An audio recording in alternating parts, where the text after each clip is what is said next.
All right, all right, all right. All right, all right, all right. All right, all right, all right. Yeah, well, man, without a doubt, the first thing that I can say to start off this live right here is that StreamYard really sucks now. Goodness, I've never experienced such a bump up in the prices for the less services offered, and for no apparent reason. I can't imagine anything just costing $11 a month more than it did priorly. You can try and chalk everything up to inflation or otherwise, but I don't know. Isn't technology supposed to make things cheaper? Anyways, good even fall to one and all. This is Warp Speed, and I do hope you are doing well of health and sane of mind. Good even fall to the Mexican Juvole Speed. Mr. Vince Vargas, Saul Santos Alvarez Barragan. Yep, you said it right. you know, I, uh, I really just wanted to, I really wanted to catch up with you guys. Happy New Year. I'm sure that we've caught up in the past few days of this new year, 2025, our year of our Lord. I'm sure we have done a bit of conversing over there at the Homie Ricky podcast, but nonetheless, there's been so many changes, so many things going on in the world, so in and out of the sport of boxing that I just figured we should talk about it. Lots of news, and you know me. I don't give any opinion whatsoever. I definitely don't forecast the future. And I really don't care much about giving my opinions, but I do like to hear your guys' comments and your ideations of where we are, not only in the sport of boxing, but in life in general.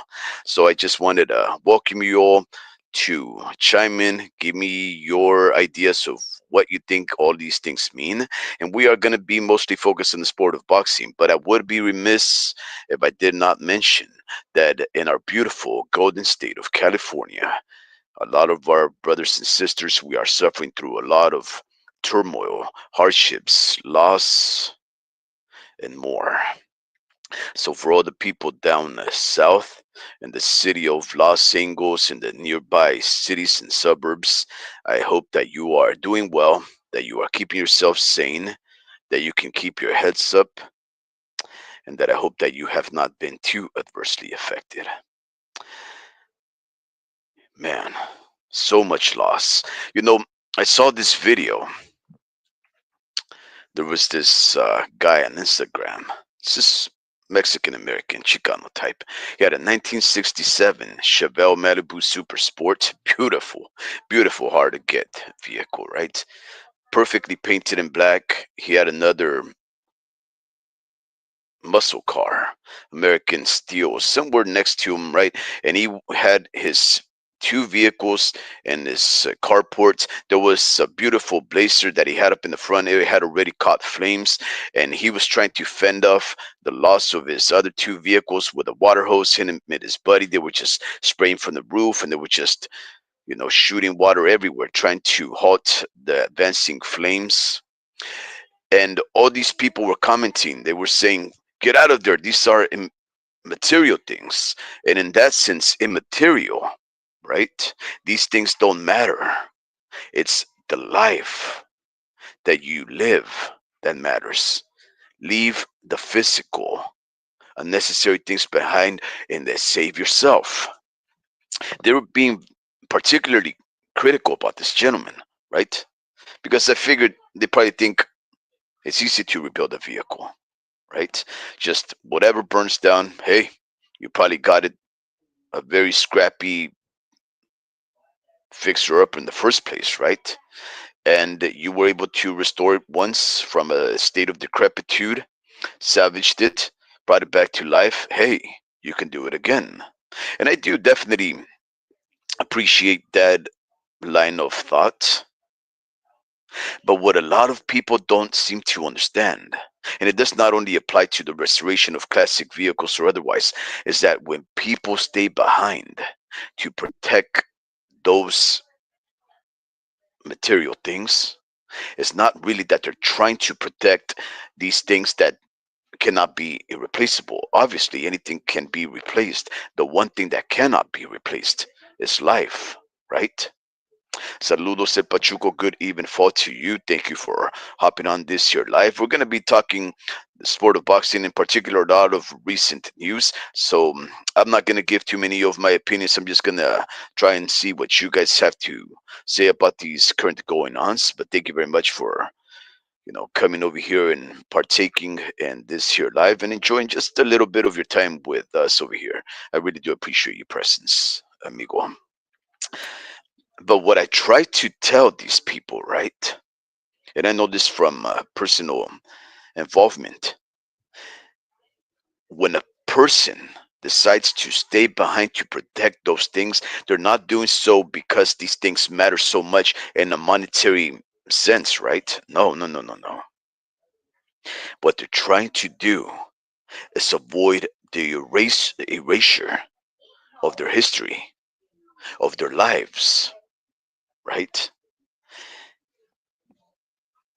People think that this man was just trying to salvage a 1967 Chevelle Malibu Supersport. The man was, in fact, trying to rescue the hard earned restoration of that vehicle by sweating, bleeding, working 9 to 5s to salvage enough money, to save up enough money, going through the scrapyards, going through the swap meets, shopping online, waiting months, years, who knows how long it took to find those little parts. And again, you're probably thinking, again, we can do it all over again, but you cannot do that once you're dead. Yep, yep. I don't deny you. You would be right. But when I think about the 1960 El Camino that belongs to my brother, the homie Ricky, I think about how he restored a rust bucket, how him and my father took that vehicle off the frame, lifted it up ropes from the garage of our home, exposing the structure of their home. The risk that the vehicle would fall off from its harness. When they rolled off the carcass, when they rolled off that frame and they sanded it down, and then they ended up doing a lot of maintenance, getting it sandblasted, then powder coated. When they put the frame back on that previously rusty bones, when I purchased a welder and learned how to weld, when we had another one of my brothers from another state fly over here, right? And he spent a whole year and a half away from his family painting this vehicle in multicolors, sparkle, gold flake, silver flake, pearl gold, the signs on the roof, everything that we did, the blood, sweat, and tears, those memories of my father and four of his children basically working next to each other day in, day out for years. Those memories will live with us forever. It's the moments of unity that, if any flames approaching that art piece on wheels, if it tickled it, if it burnt the paint off, if it destroyed the engine, it burnt down the wheels, the destruction of that vehicle would be, in essence, the destruction of our common history. The massive fires that are taking place and burning down the city of Los Angeles are not destroying material things. They are, in fact, erasing the history of man. You know, I came here for the conspiracies, right? You came for the conspiracies. Well, what is a conspiracy, man? Mind you, Dream, um, you know, the conspiracy theories, if you go back and you just try to really be honest with yourself, all of those conspiracies, the introductions to nefarious machinations and going on with higher beings, superior forces, men and women with ulterior motives, you all learned that from me when you guys were children, right? I haunted you thinking that Quetzalcoatl was coming to take the Mexica and the Purepecha, and we were going to be on December the 12th, 2012. We were all going to go through a very intense vibrational force that was going to take place with the coincidence and delineation of all nine planets reverberating and setting a magnetic vibration so potent that it would shock the world. It would tilt the axis, and that because of It would that, we would have intense physically, earthquakes, water, floods. We would all die, right? Remember it, that? yeah, like you're saying, physically, it would shock the world. Well, it would I think, turn everything around. Absolutely, it would I force. think that's Hmm, like, I think it's something within those means, you know. Like, I think, not like all crazy, because I think things have. What I realized is things are happening slowly, you know, and I just feel like it's not a coincidence. I think some of it has to do with I think some of it has to do with arson. Like, some people are actually lighting shit on fire, but I really do think it's natural. I think it's something natural that happened, and I think um you know what happened, like with our fire over here, like in remember in our area in Carmel, when there was hmm, fires out there. hmm. It was thunder. There was thunder. Remember, it was like Yeah. dry thunder, and I remember it was crazy, and I never heard that like in my life. And then next thing you know, there's fires, and I'm like, okay, that makes sense. It was a fire, or it was, thunder. Um, I just feel like it was something within those means. Like, it was probably like thunder out there, and there was probably like, you know dry lightning out there. But there is these physical things on earth that are happening, like, that are unexplainable, like those loud booms that you hear at night. and Hmm. um and I You've heard really those do. too? Yeah, so what I think that is, bro, like, that's no coincidence, bro. You're hearing that everywhere, and there was a news report on KION, or I forget, KSBW, I mean, saying Marina is asking questions. Marina FD, or not FD, Marina PD is asking questions about the loud booms, and I'm like, that's crazy. I thought it was um in town, and like in town, Because like it's that's so how. intense and loud. Yeah, so I thought it was like near my area. And then Mm. and I seen that post like when I got home like at 4. And then what's it called? I prior to that, I actually seen I have this like Ring app, and it pretty much said it gives me updates on other people's like Ring apps, and it'll say, "Oh, did you guys hear loud booms? Loud booms in the south side?" And then I'm like, "No, I'm hearing it like over here in my area." And there was like another guy saying, "Oh, I heard loud booms in the east side." I'm like, "Dang, this is crazy." So I think it's I think it's something going on, you know. And I think it's more like dry lightning stuff that we don't see anymore. Like that might have been that. Yeah, There's so you know the ball lightning, dry lightning. Look, when I've heard it, it's been 4:30 in the afternoon, right? Up in the hills of Fort Ord, mountain biking. I've heard them in broad daylight, no clouds in the sky, right? They yeah. maybe just sonic boom, some kind of experimental aircraft, or maybe not even experimental. Maybe it's just a type of aircraft very high up in the sky that we're not paying attention to, right? Because we're minding our own and it's very high, and all of a sudden it just hits Mach speeds, and then all of a sudden we have this incredible sonic boom. That's it, right? I mean, I'm not trying to, I'm not trying to downplay Mhm. the possibility that there's other things going on, right? But I'm sick and tired of it. I'm sick and tired of the confusion, the nebulous nature of all these questions, the distractions, the fear mongering, all of these conspiracies, right? They've become so commonplace that everybody seems to believe in something, right? Something crazy is going on. And even though, right? It seems like many of these things may be real, maybe a lot of these conspiracies are actually true. We should understand what the root cause for these conspiracies are, right? Which is fear mongering and division. And since we believe in all these conspiracies, we should see through that veil of deceit and say, hey, they're really trying to scare us, whoever they are, right? They're really trying to divide us. That is the scheme, that is their plan.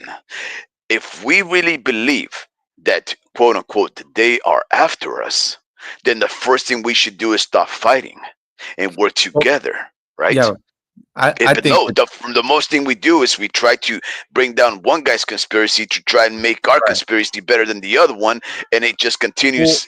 And I'm like, bro, just I live have your life, arm yourself, defend your property, and work together as a community. But no, we want to fight about every single thing, and we don't know not the lick of it.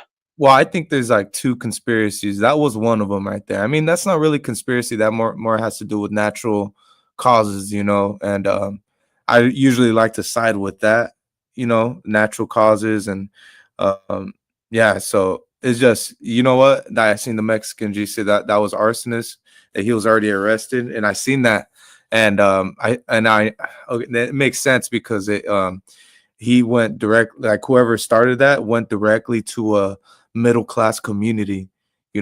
And not only that, but it was like mostly like it was a black middle class community that was like thriving, and building other communities and stuff like that. Like there was a lot of big names that lost their names that were helping out other people with jobs. Now it's like, dude, like, that kind of affects a lot. And so that's what pretty much happened. And they actually caught him like trying to start another fire.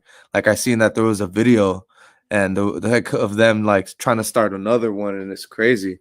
So and it sucks because I mean they trying to, whoever they is, it's, I don't know, I feel like it's like this is a conspiracy right here. I feel like there's a silent war going on. I feel like there's Yeah. like, I feel like there's a silent war going on, and there's not like, and it's a really, there's a war going on right now. We just don't know about it, and they're pretty much doing it across the country, and they're trying to break down the country pretty much. And you seen New Orleans, how that dude struck 20 people, and that he got out, struck 20, crashed. No, struck however many people, crashed, got out the car. It wasn't enough, so he started shooting it up. And it's crazy, man. Like, Horrible. um, yeah, it's freaking horrible, man. So, that's why I feel that's one of my other conspiracies right there. I feel like they're really trying to break down this fucking country, bro. And I feel like they're Yeah, trying. that's true. That you know what? This is okay, right? Okay. Are we gonna do? Are we gonna go into conspiracy thing? I really wanted to talk Yeah, about it dude. because there's so.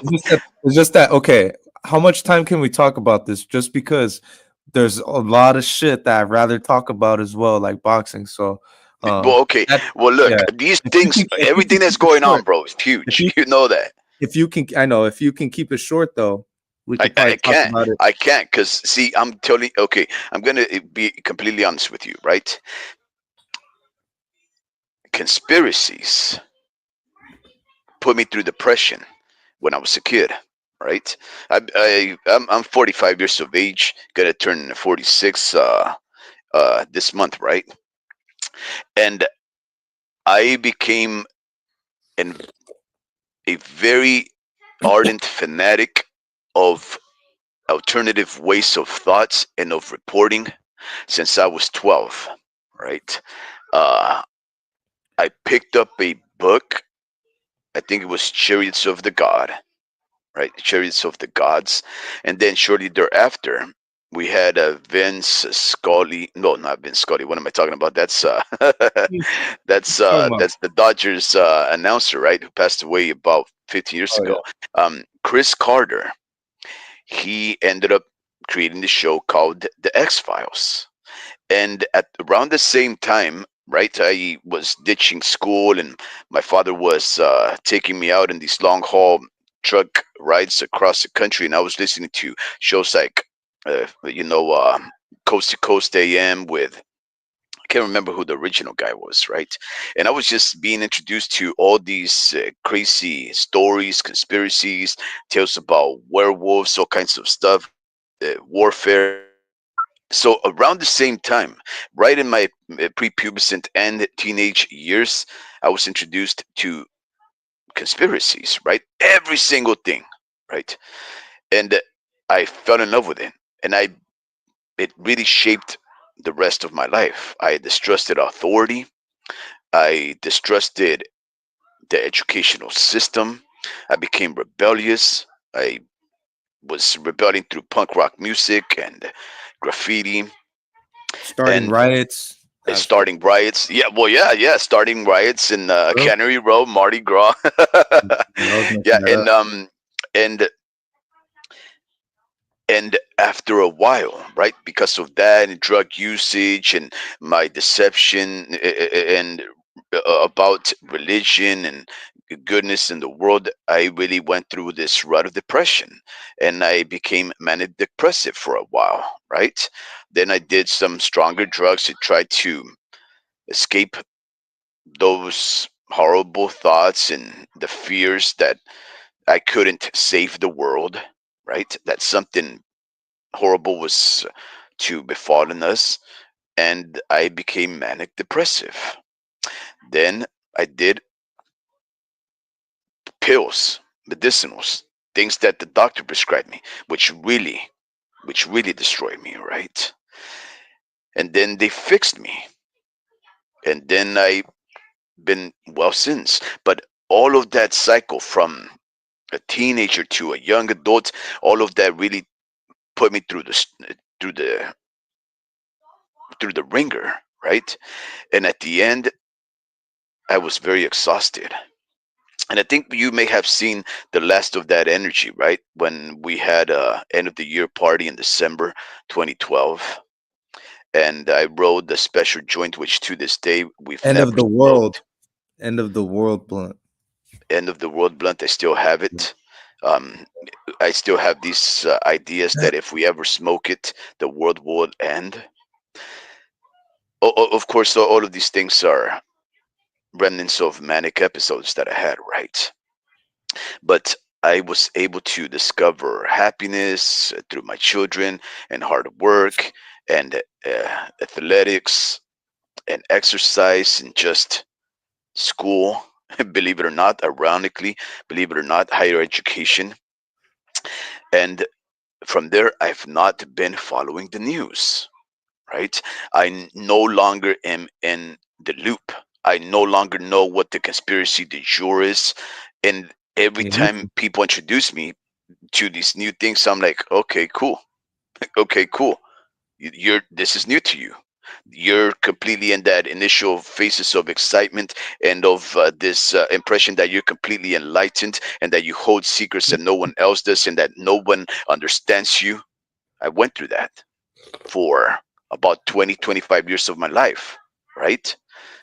This is all new to you. You have the energy. Go for it. Me, I'm trying to find ways to keep sane and happy, right? And for the most part, I am.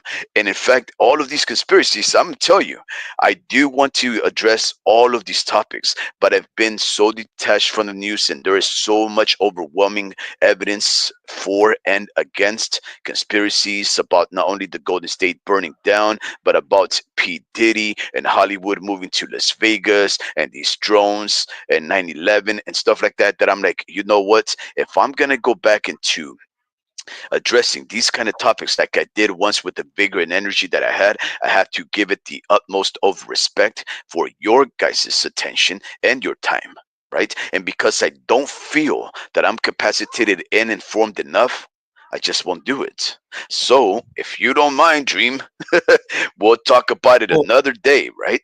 But if you yeah. want to do something real quick, go for it. But I do want to talk boxing, though. No, I don't know. I think people manage to take information and run with it, and I don't know. I just feel like a lot of shit you think is a big deal. It's like it's not really a big deal, you know. And Mm, me just knowing that, um, yeah, I don't know. I watch the news, but I kind of use the news to really like inform me on like financial stuff, like on, on crypto or like on stocks and stuff like that. So I like when things pop off because that means my portfolio goes up. yeah, So, yeah, that's exactly, you know, exactly. I have that's goodness, wow. I have stocks that are invested in warfare. I have stocks that are invested in BlackRock. In fact, you can't make money if you're not invested with these purveyors of destruction, right? yeah. Right. Well, I And do I'm think gonna see. I'm gonna say something very cynical right now. so. But you know what? I'm Oh, not gonna say it actually because it's very cynical. It's very mm, dark. It's mm, probably gonna make you think that I'm a horrible human being. In mm. fact, I'm not gonna say it. But go for it, Dream. You were Don't gonna say it. say Don't say it. something. No, okay. So I think there's something going on with technology, and I think there's Mhm, also this thing called crypto, mhm. and also called to um, to get more an index into it. So Bitcoin and there's other cryptos like there's the major three cryptos, but I think there's gonna this is we're living in the gold rush right now, and most people don't know it, but in crypto there's like a gold rush going on, a digital gold rush. And I think I think there's so many like millionaires gonna be made this year, bro, but I'm not even that type of dude to give out like advice because I'm not even rich, but I do invest a lot, bro. Like a lot of the things that I ingest in my mind, bro. It has to do with finances, and I see what's going on in the world, and Mhm. I do think something crazy's bound to happen, which makes me feel like the reason why all these stocks and cryptos are gonna there are just so many um talks of these stocks and cryptocurrencies like skyrocketing up, bro. And it's crazy going on, bro. I try to tell Rick about it, but he thinks it's all fake money and all this stuff. But I'm like, no, dude, this is the reason why we're in a war right now. Because of all this crypto and all these. So yeah, bro. I think you should look into it. You're not too late, by the way. But yeah, I'm done with that.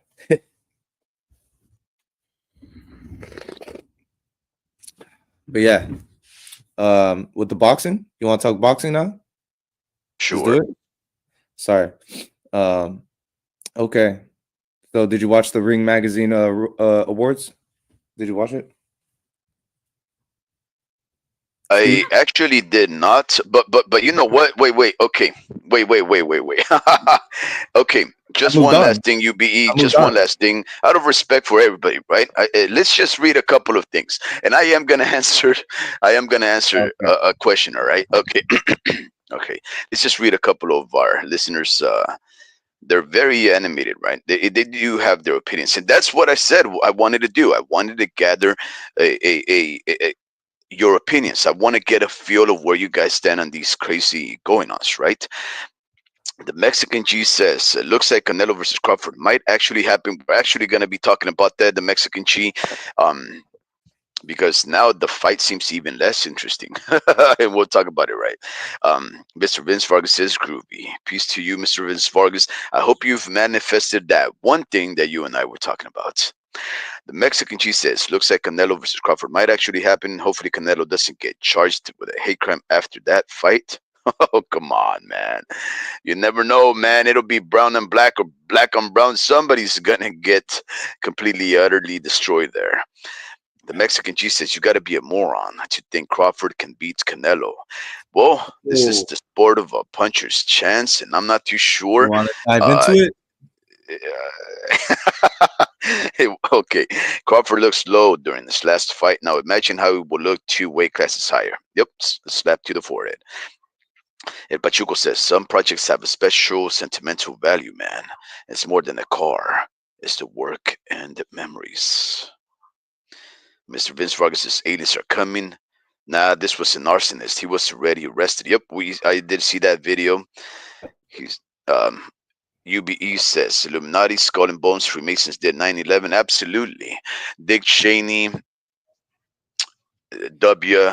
Bush, all of those cats definitely had to do with 9/11. Even Alex Jones was talking about it a whole year before when they first printed that edition of the FBI report saying that there was American trained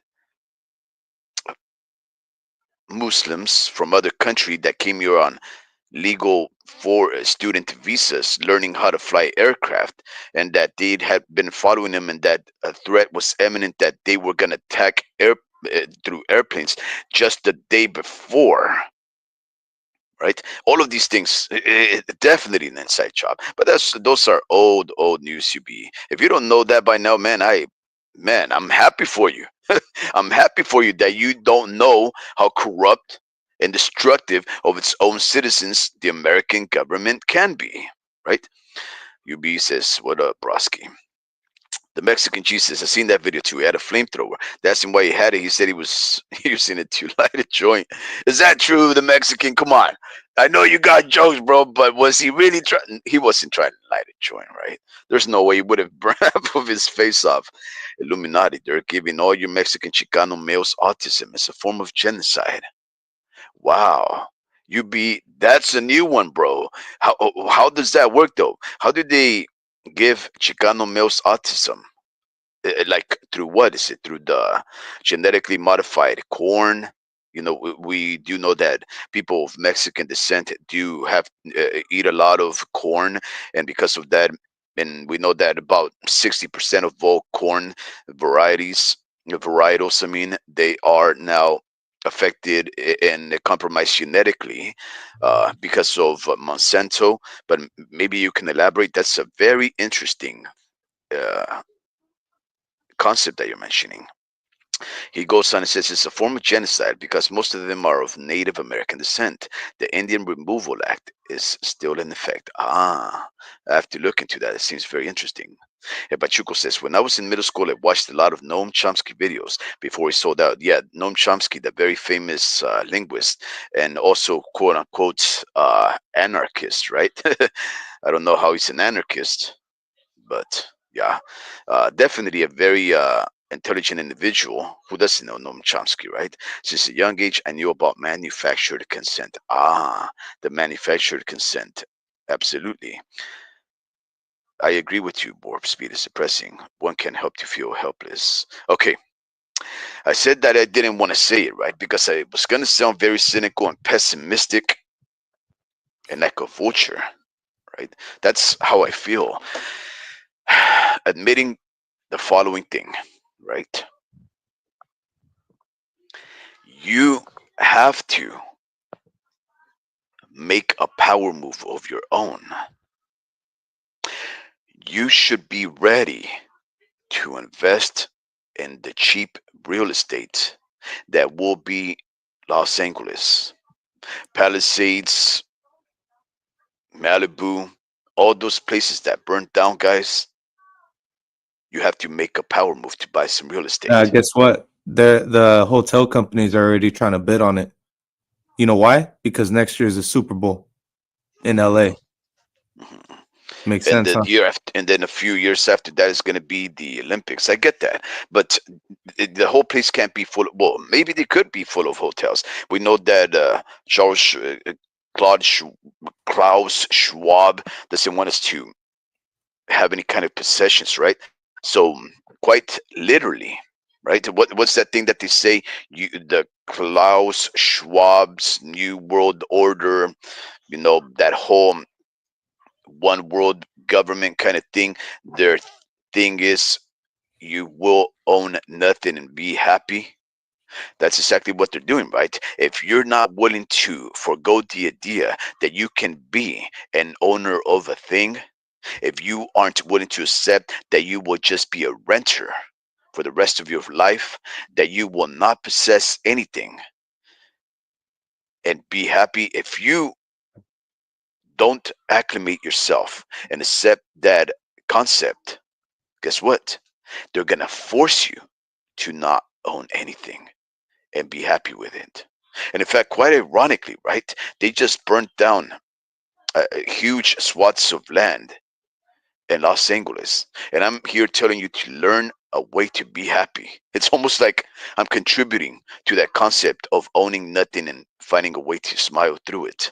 But that's what I've always told you guys about the sport of boxing and in life in general, right? We're all hypocrites.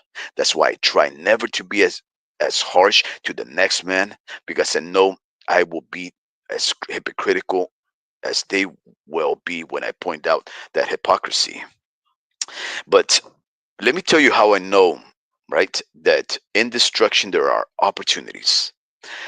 The kind of employment that I have, the kind of contracts that I have, does privilege me with opportunities if you pay attention to them, right? And a few years ago, I was working with a contractor in the island of Puerto Rico, and then shortly thereafter in the state of Michigan.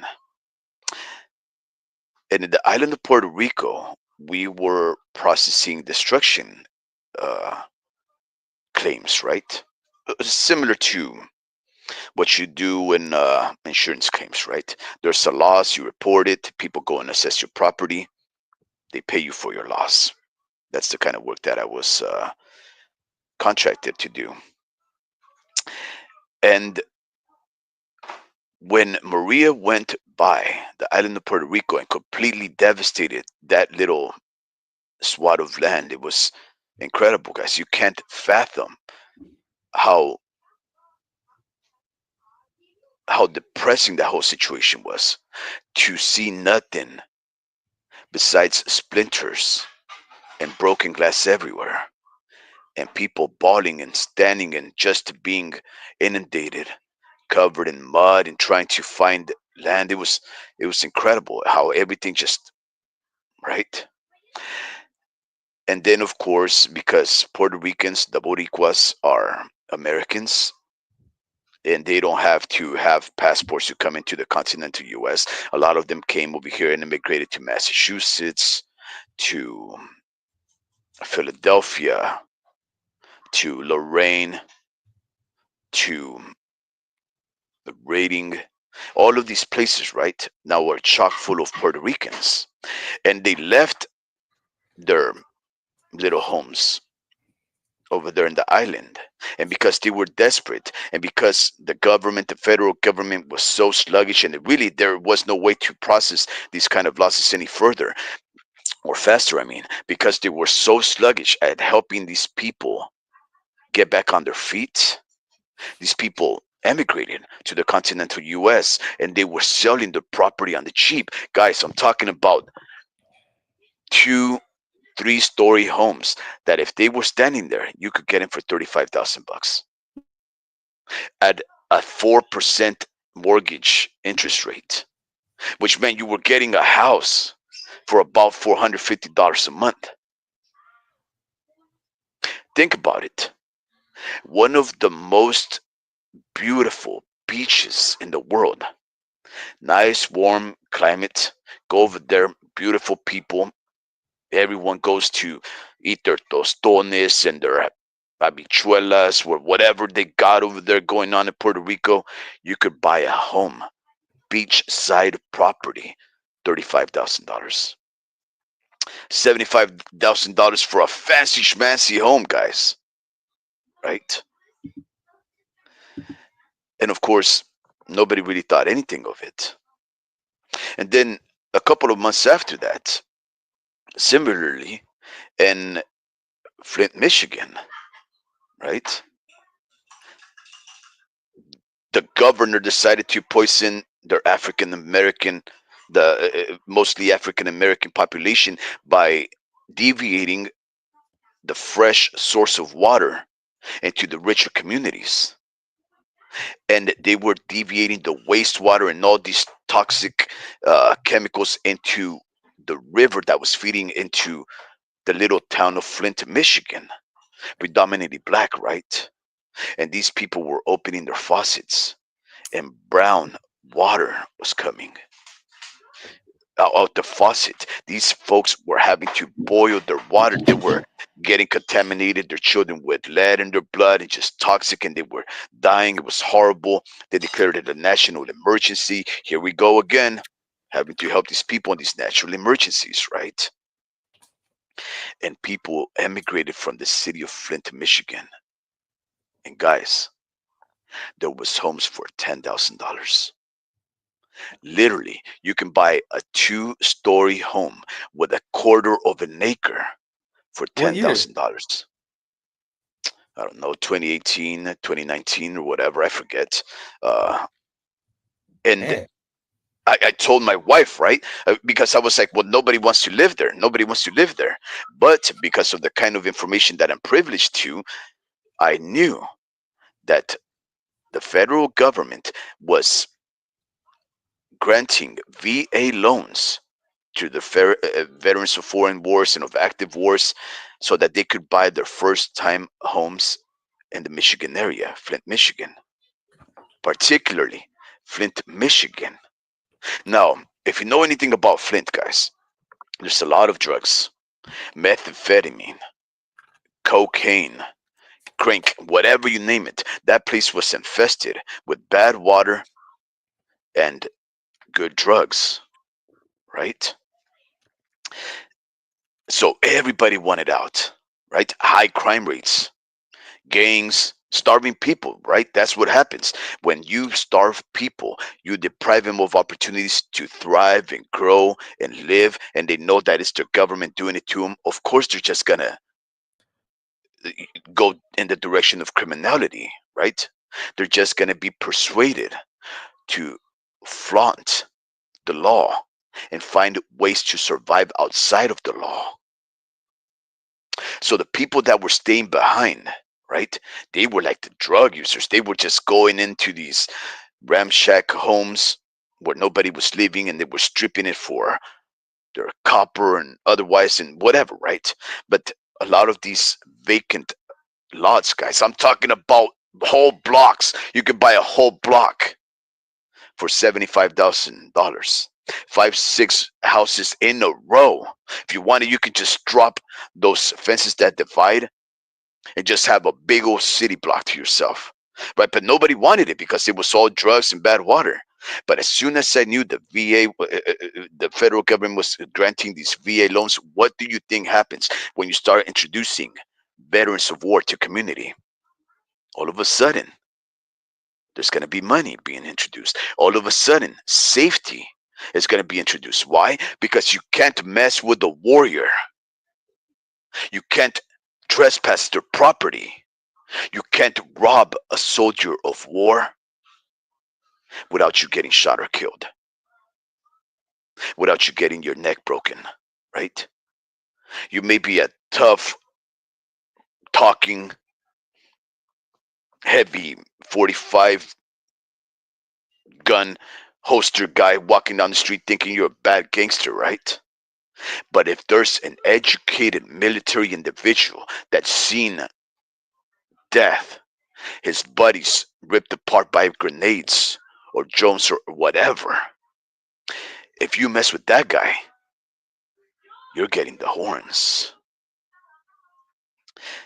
I knew right then and there that the city of Flint and the surrounding communities, they were gonna get very well protected, that the city was gonna become much more safe, and that the prices would skyrocket. And just a couple of years later, guys, those homes that you were able to buy for 15,000, 20,000, $35,000, 150, $200,000. Think about it. One home, $15,000, $250 a month. If you just held onto it, or you, better yet, just invest a couple of $100 a month to get it painted, to get it plumbed again. Just give it a little nice shine, flip it for $200,000, and do it again. Generational wealth. And I kept telling my wife and I kept telling my friends, and I was like, guys, you guys have to act, you guys. And my wife wouldn't understand what I was talking about, right? Like, what are you talking about? What are we going to do with Flint? I'm like, we don't care. Who cares? Just hold on to this investment. And because I'm a very considerate husband, right? And because I've never been invested in these kind of big old moves, right? Because I'm still having to feed my children, and I this is all new, and we don't know what the future portends. Because of that, I became inactive.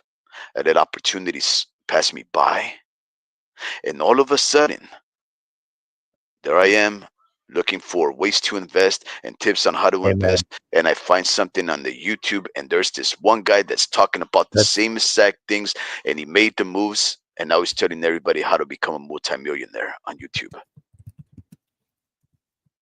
I want to talk boxing. Boxing, huh? Instead of how to become a millionaire. Here you want to talk about boxing. I do my research when I because what I do during the day, I drive everywhere, so I listen to podcasts about crypto and also boxing. But it's both. I switch off. Okay. But right now, it's 50-50. Because we're in a bull market right now, so I gotta keep my attention on both. But there's a lot of going on boxing, bro. What's up? Okay. So here's the thing, right? First off, let's just get the most important thing out the way, which is my favorite fighter, Lomachenko, guys. Vasil Hightech Lomachenko. Vasil Nomas Lomachenko.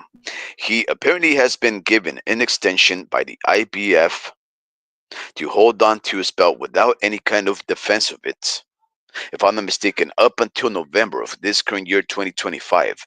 And they are making Abdulayev and Murataya fight each other for the opportunity to take on that champion once he is able to come back. Now, recall, right, that what I was reporting was that Vasily Lomachenko was going to make a decision at the beginning of this year whether or not he was to pursue boxing once again, or if he was gonna forfeit the belt and retire. So, with this news, of course, we know that the IBF decided that he should hold on to the belt. In other words, they were giving him that consideration to still think about it a bit longer while everybody clears out their division and fights for that opportunity. Now, Dream, what are your thoughts about that? About Lomachenko holding on to a belt without defending for a whole span of a year. His last fight was somewhere around or November of last year against Georgie Camboso, so maybe even later than that. So it may even be longer stretched than a whole complete year before he's mandated to fight either Murataya or Abdulayev, whoever wins. What is your idea or Abduliev. your impression about that?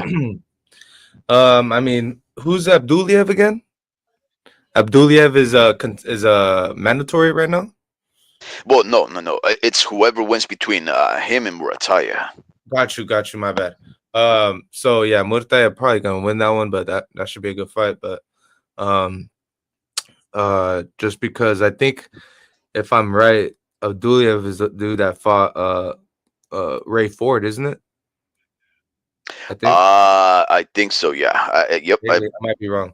But anyways, Lomachenko, he's man, yeah, I think he should just retire. I think I last time I was saying that just because his head's not really in it and he's Mhm. still like I don't know, man. He's just on a big layoff, man. He likes doing big layoffs, and every time he's like fighting again, I mean, he shows it like he's back to his own self, but it's like, man, you gotta prove it to me, man. You can't just have a I don't know, was it a 2 year layoff, right?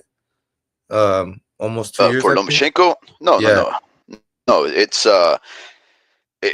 just I think his last fight was in October, so it'll be like a year Oh, and a that's month or right. so.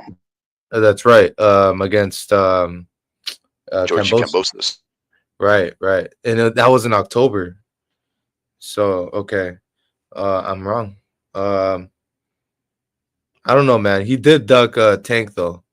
You know, I don't know. It's just I feel like he should have fought Tank. Tank was willing to fight him, and he would have given him a good fight. But Tank's kind of crashing out right now. So I really don't know where he goes from here, man. Um, I just want him to fight Shakur or one of the top guys, but he's not going to do that. So I don't know. And Murataya, isn't he like a 130 pounder or No, 135? it's 135. Okay, 135. So I guess that would be a good fight again, him against Murataya. I think Loma should beat him either by knockout or unanimous decision. Um, so I don't know. Just Loma should be fighting. I don't know, dude, top names right now. He should be going for like mega fights, and he should really be dealing with like Turkey right now. Mhm. See if he can set him up or something, man, because he's the guy that's making all the big fights. So if Loma's not in the big fights, then I'm not interested in watching him too much. Not too much, not, unless they were to stack that card up a bit. But um, uh, yeah. So you just got to show me a little more, and maybe I always wanted him versus Shakur though. I always wanted to see that technical breakdown, and because I know both guys are got a big or a well decorated amateur pedigree, and I think that'll be a good styles fight, a good technical matchup, and you just you don't hear them wanting to fight each other, so You um think it'll be very much like Devin Haney and Lomachenko, or what?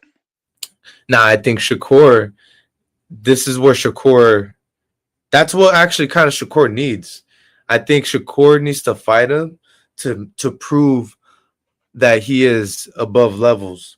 I think he beats him uh like honestly, like he beats him convincingly. Unanimous decision, bro. Like Mm. it's I don't know. I think it's a styles fight, and Shakur knows how to like maintain his distance, bro. Like he's really good at that shit, bro. And So he's and gonna beat him with a jab Shakur, and and kick him to Shakur step is back. yeah, Shakur is the bigger dude, and he's lengthier and he knows how to use his range, bro. Like he's a master at range, Is he So bigger than Jermaine Ortiz though? nah, nah, Of course Jermaine, not.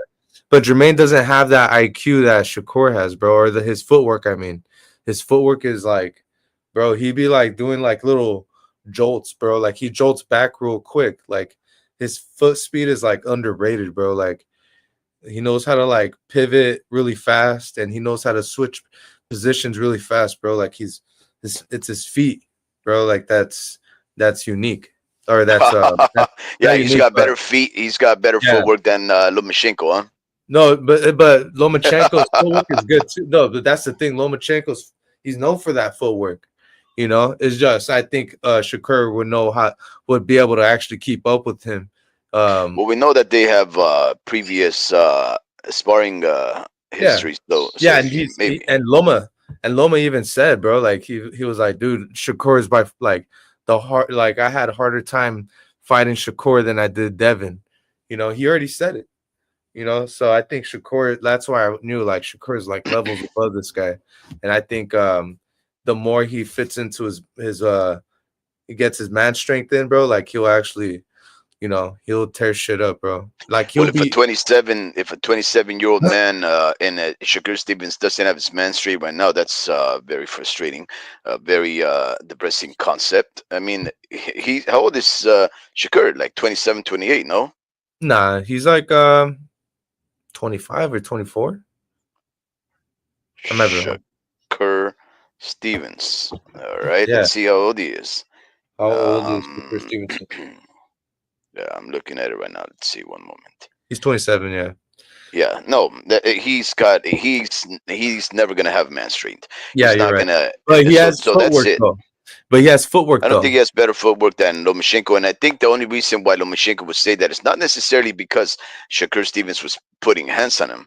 He was just probably using his height and reach better to stay out of the probably the relentless attack of Lomachenko. Because here's the thing: Shakur Stevens has never fought anybody like Lomachenko, but Lomachenko has fought many people like Shakur Stevens. In fact, Jermaine Ortiz and Devin Haney are not too far apart from the style of Shakur Stevens, right?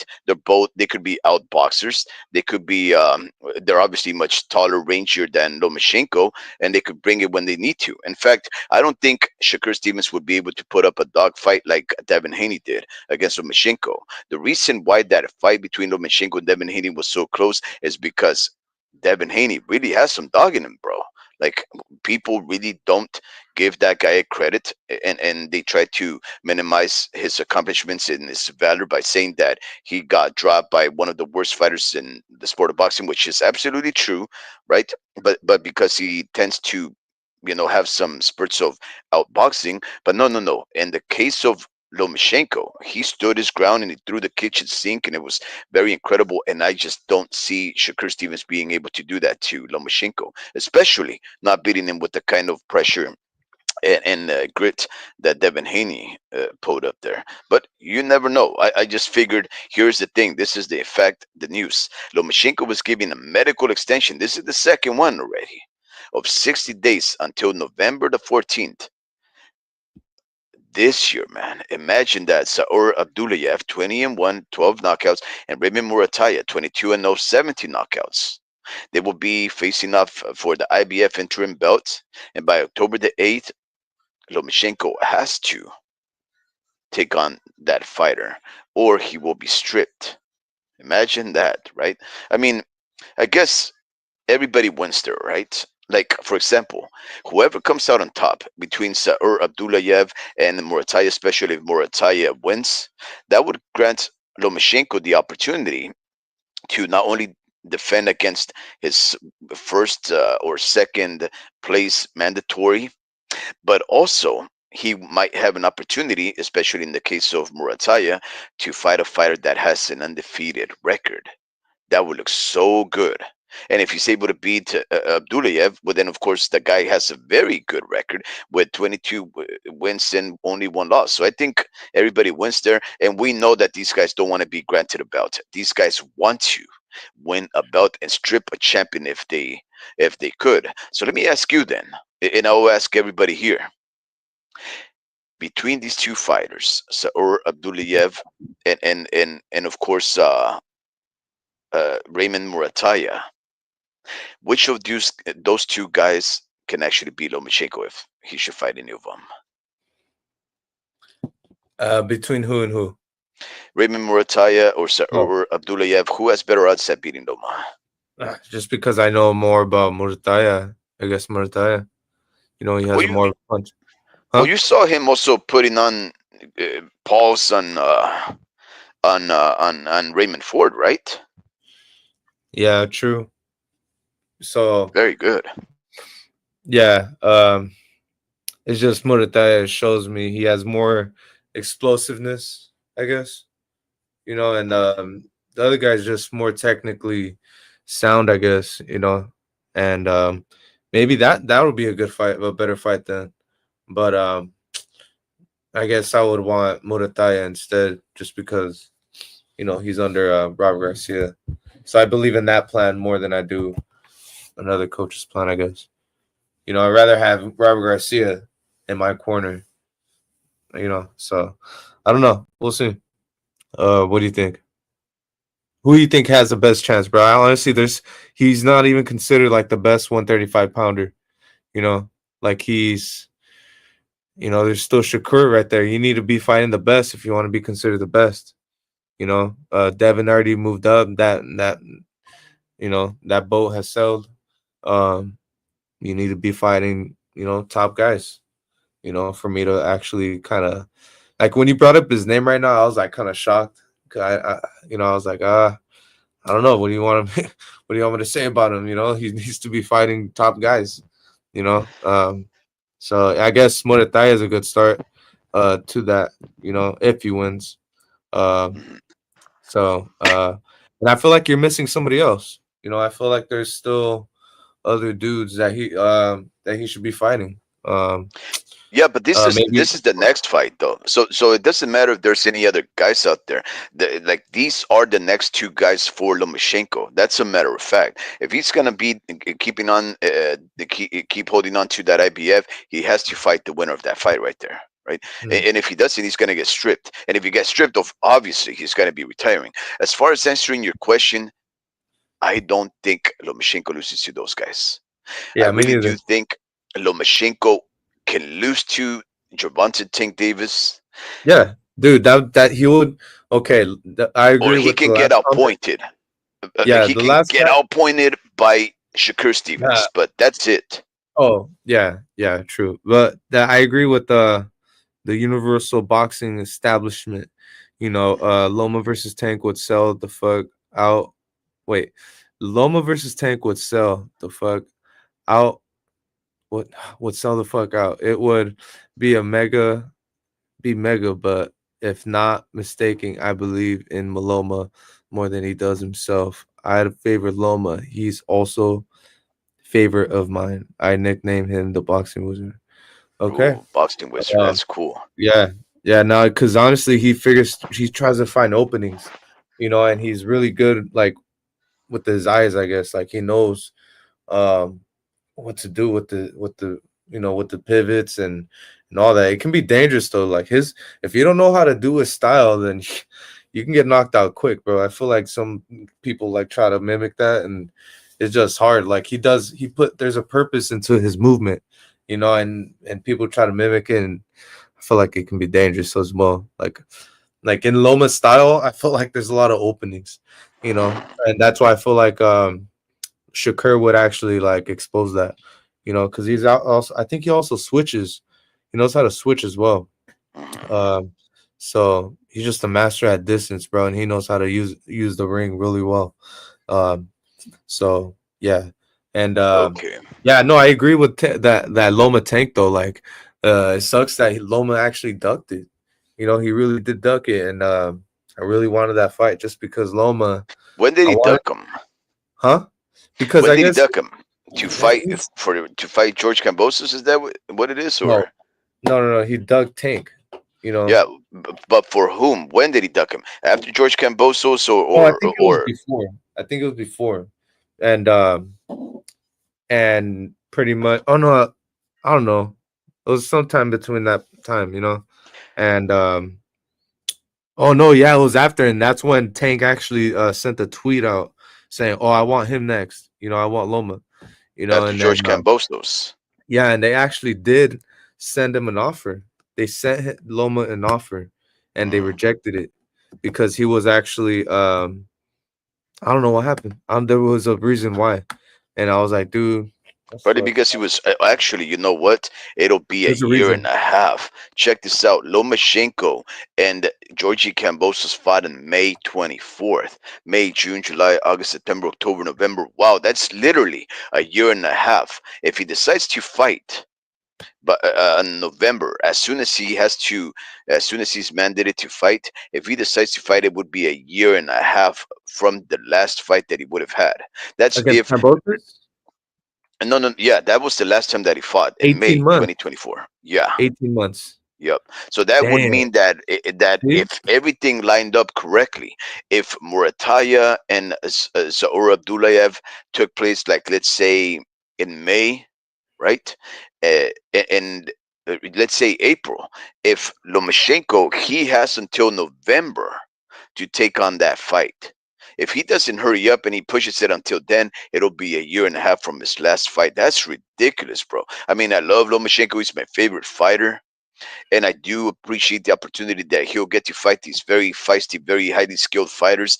But man, I mean, I don't know. Maybe I Yeah. don't know. I don't It know. just sucks, bro. That's It just not good for him. yeah, there was a reason why, and I know it's dangerous. It was dangerous for Loma. Like Loma will get knocked out by a tank. You know, like that's Mm. the reality, bro. And I'm not sure Like if you don't Loma think he's knows better that. than Pitbull Cruz, huh? Who Loma? Yeah. No, no. Pitbull is actually more durable than Loma. How so?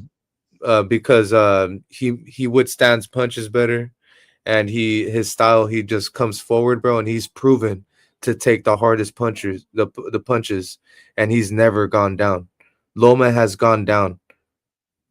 Like that's a fact. You know, he's I think if you put Pitbull in on Linares, he will Hmm. get knocked out, you know, in What fast. about Gamboa? A one-legged Gamboa that went 12 rounds I don't know. who's one of the chiniest fighters there. Oh, he He already kept knocked him getting out. up. He got knocked down like 6 times. I know, but he He kept already getting up from Javante Ding Davis's punches, and he was a one-legged fighter. Like, how but no, can Pitbull. Lomachenko not look better than those two guys? Um, well, I mean, first of all, it's styles makes fight, right? And I think if you have an opening, bro, like if look at what Tio did to him. Tio was winning the first 6 rounds, obviously, and then Loma actually started to make a comeback. And honestly, bro, like if you get touched that much by Tio, then that means you're gonna get knocked out by Tank. Like Tio is not Tank. Tio doesn't have Tank's IQ, you know? So that's just a fact, bro. Like honestly, he is not punching as hard as Tank, and that's a fact. And dude, and Tank would knock him out, bro, like in tremendous fashion, bro. Tremendous. You know what? When that fight happens, you and I have to put some money on it. Well, dude, Let's I let's know that will happen. He Well, will that's Tank why will knock I'm gonna take your money, bro. That's I'm not a betting man, but I will bet you that that won't happen. I well, will bet you that that won't happen. I mean, look, I'm not saying that it won't happen. I just told you that the only person that I think may beat Vasily Lomachenko is neither one of these guys. It would be Tank Davis because of the knockout power, but he's not gonna be outboxing Lomachenko. That's just a fact. There's too many fighters that have boxed Gervonta Tank Davis, from Leo Santa Cruz to uh, even the Ghost. He had a couple of so rounds with Pitbull Cruz, outdogged them for a lot of the fight. We had Hector Hector whatever his name is. Um, whatever Camacho. is this, no, the Dominican, Hector Luis Garcia. He was Hmm. really bringing it to him, and I mean, come on, you're gonna tell me that Well, any of these guys that no, Lomachenko has, styles make uh, fight. and Garcia had a look, good counterpunch, but then he Lomachenko broke has him fought down. every type of style, and he's He, beaten all of them. but he broke him down. He couldn't take his power anymore. Dude, it's all about punch resistance. How much punishment are you going to take? It doesn't matter. He may outbox him. He could outbox him, And he and could then drop boom, him, he could and humble him. boom, and then next thing you know, he actually hurts him.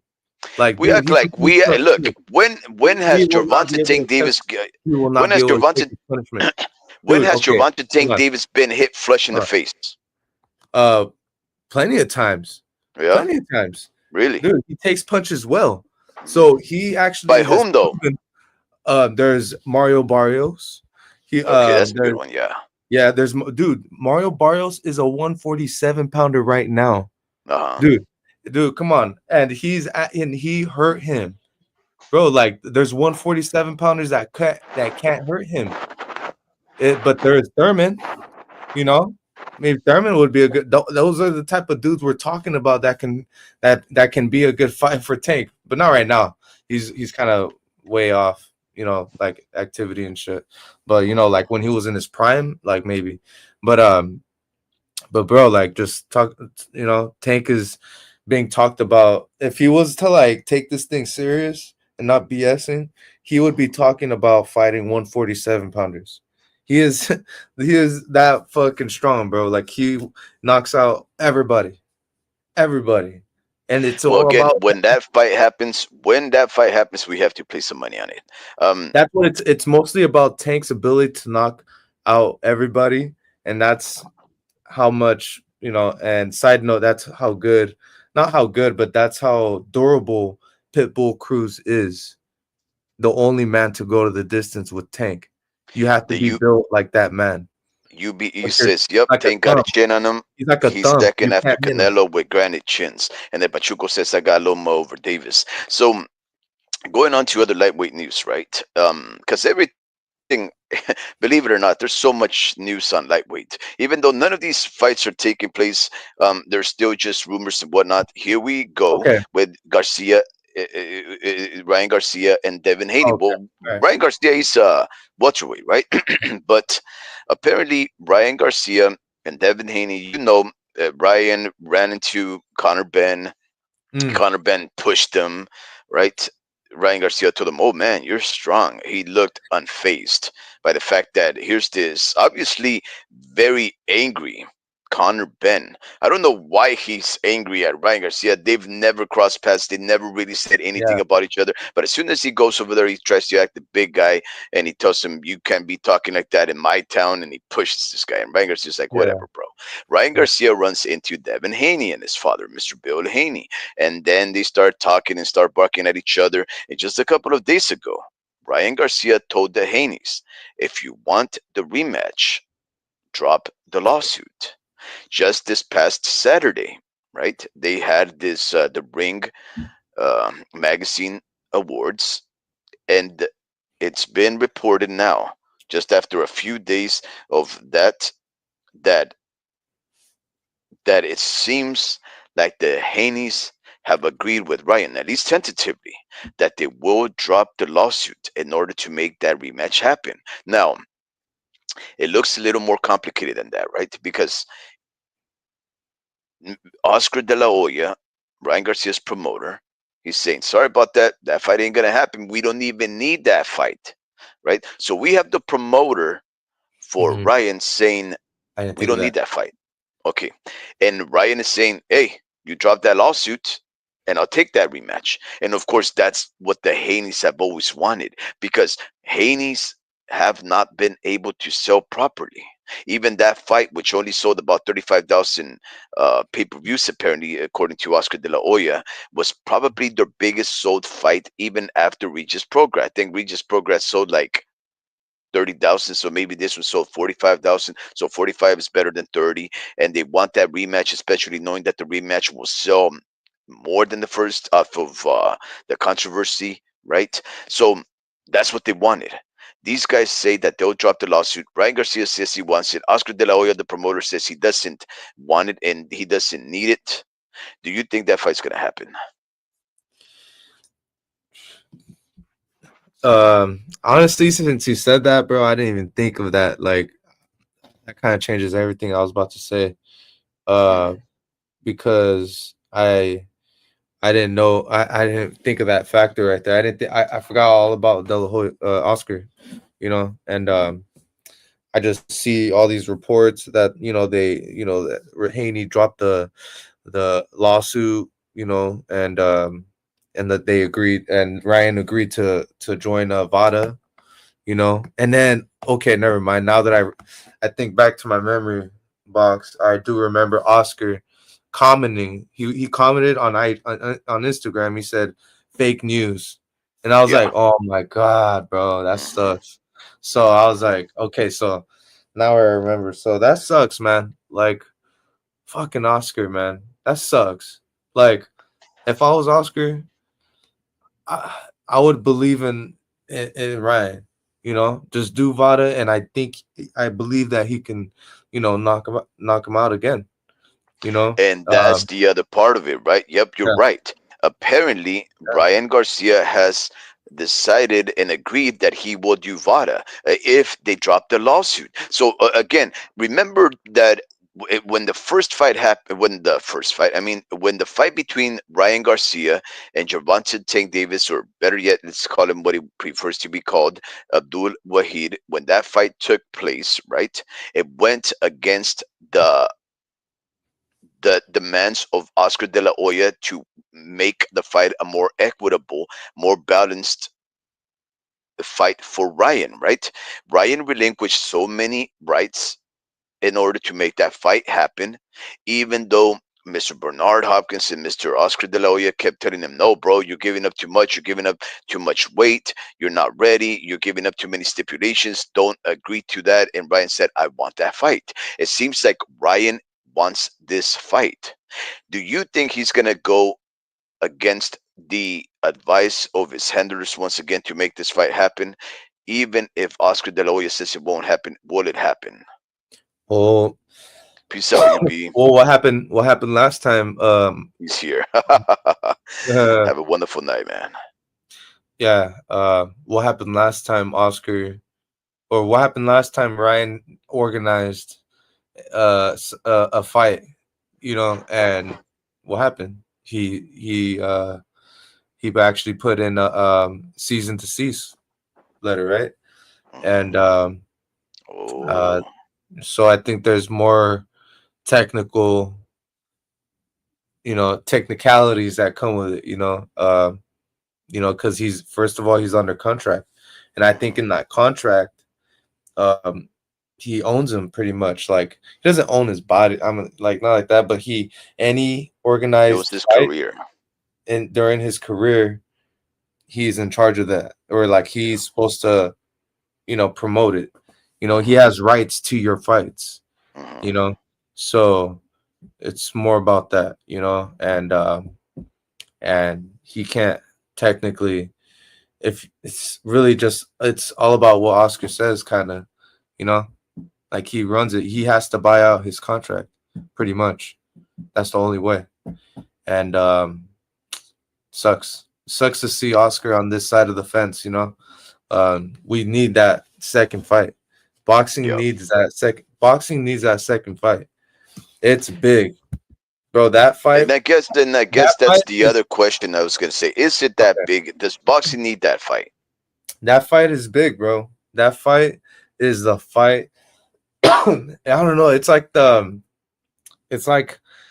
it proves so much. It proves that how much impact steroids, uh, not steroids, but Ah, those kind of questions you will be know, answered. yeah, Ah, okay. like it answers all those questions on how much of an impact all these performance enhancing drugs do. you know Hmm. That's and true. they do, bro. Like they fucking do, bro. Like, but honestly, you have to be good already. Like there is no way, it's just there's just no way. um maybe at a certain level, there's a playing field, leveled playing field, and everyone's just as good as you. Maybe it'll give you that extra boost. But I do think Devin is a better boxer. Like he's a better pure boxer. Mhm. um but Ryan is a bigger dude. He's a 147 pounder, bro. And he's big. He's a big dude. I actually seen him on when we went out to Vegas, and he was like pretty much he was young, so he was probably still growing, but he Mhm. was definitely taller than me. you know and I remember I'm like 5'8", 5'9". He's probably like 5'10", so he's a big kid, bro. A lot of length on him. So I do So you think want the size mattered.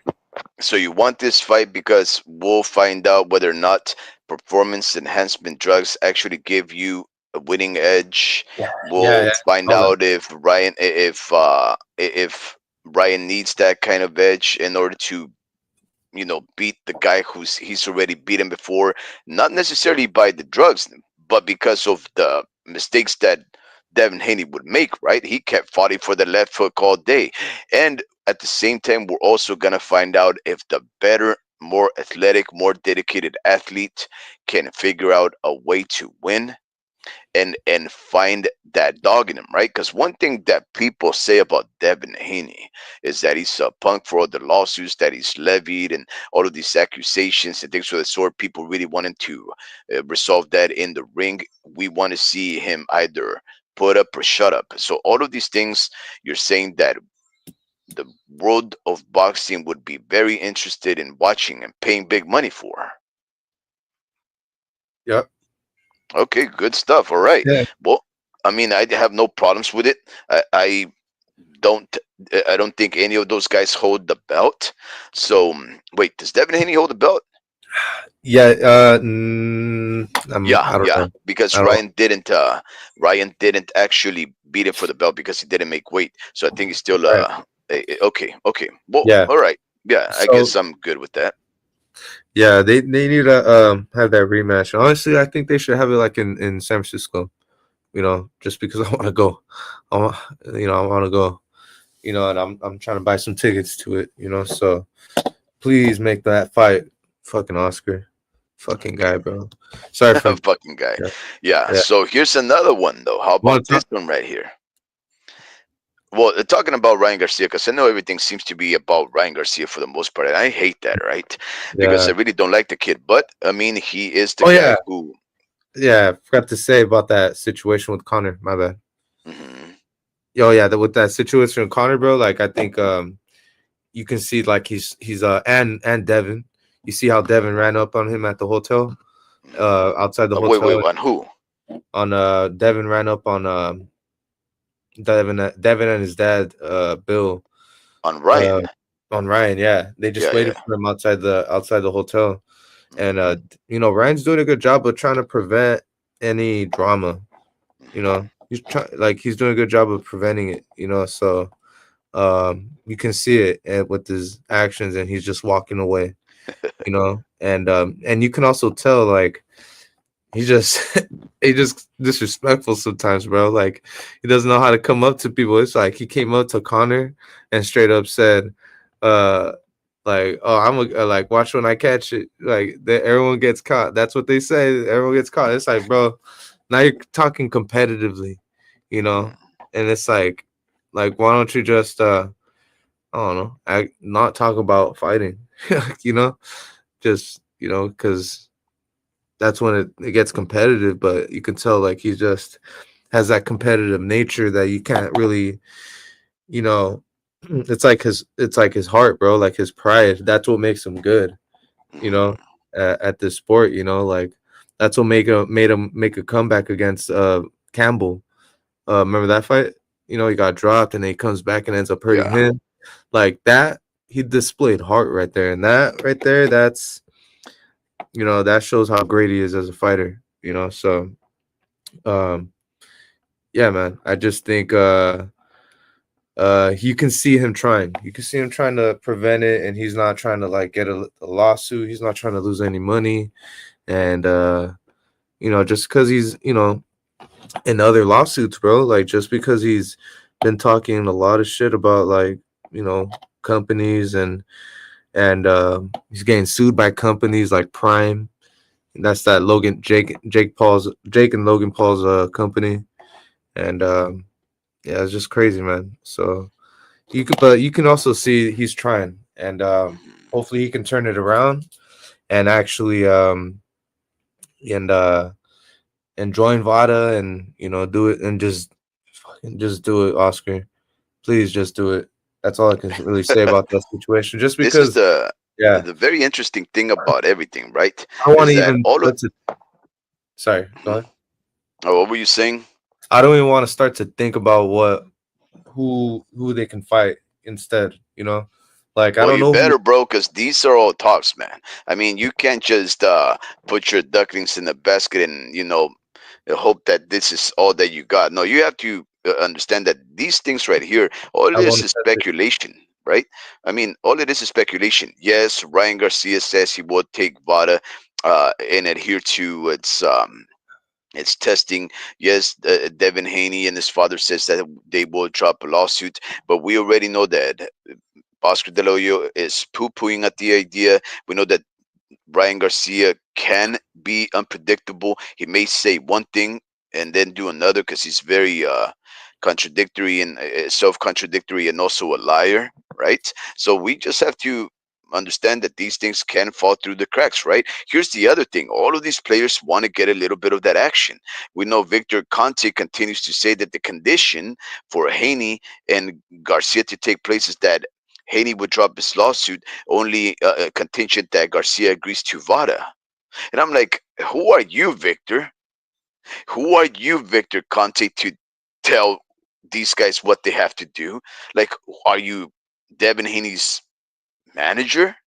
Right? Hmm. Are you his advisor? What do you mean that Ryan has to agree to VADA? And the funny thing is, Victor Conte, he is a big investor in VADA. He is, in fact, a partial owner for the company. So, of course, he wants it to be VADA, not USADA or WADA. He wants it to be VADA so that he can keep that money. That's why every time Victor Conte gets involved in the sport, it's always because he starts to accuse some fighters of being under some peds, says that they should use VADA, and who gets to profit from that?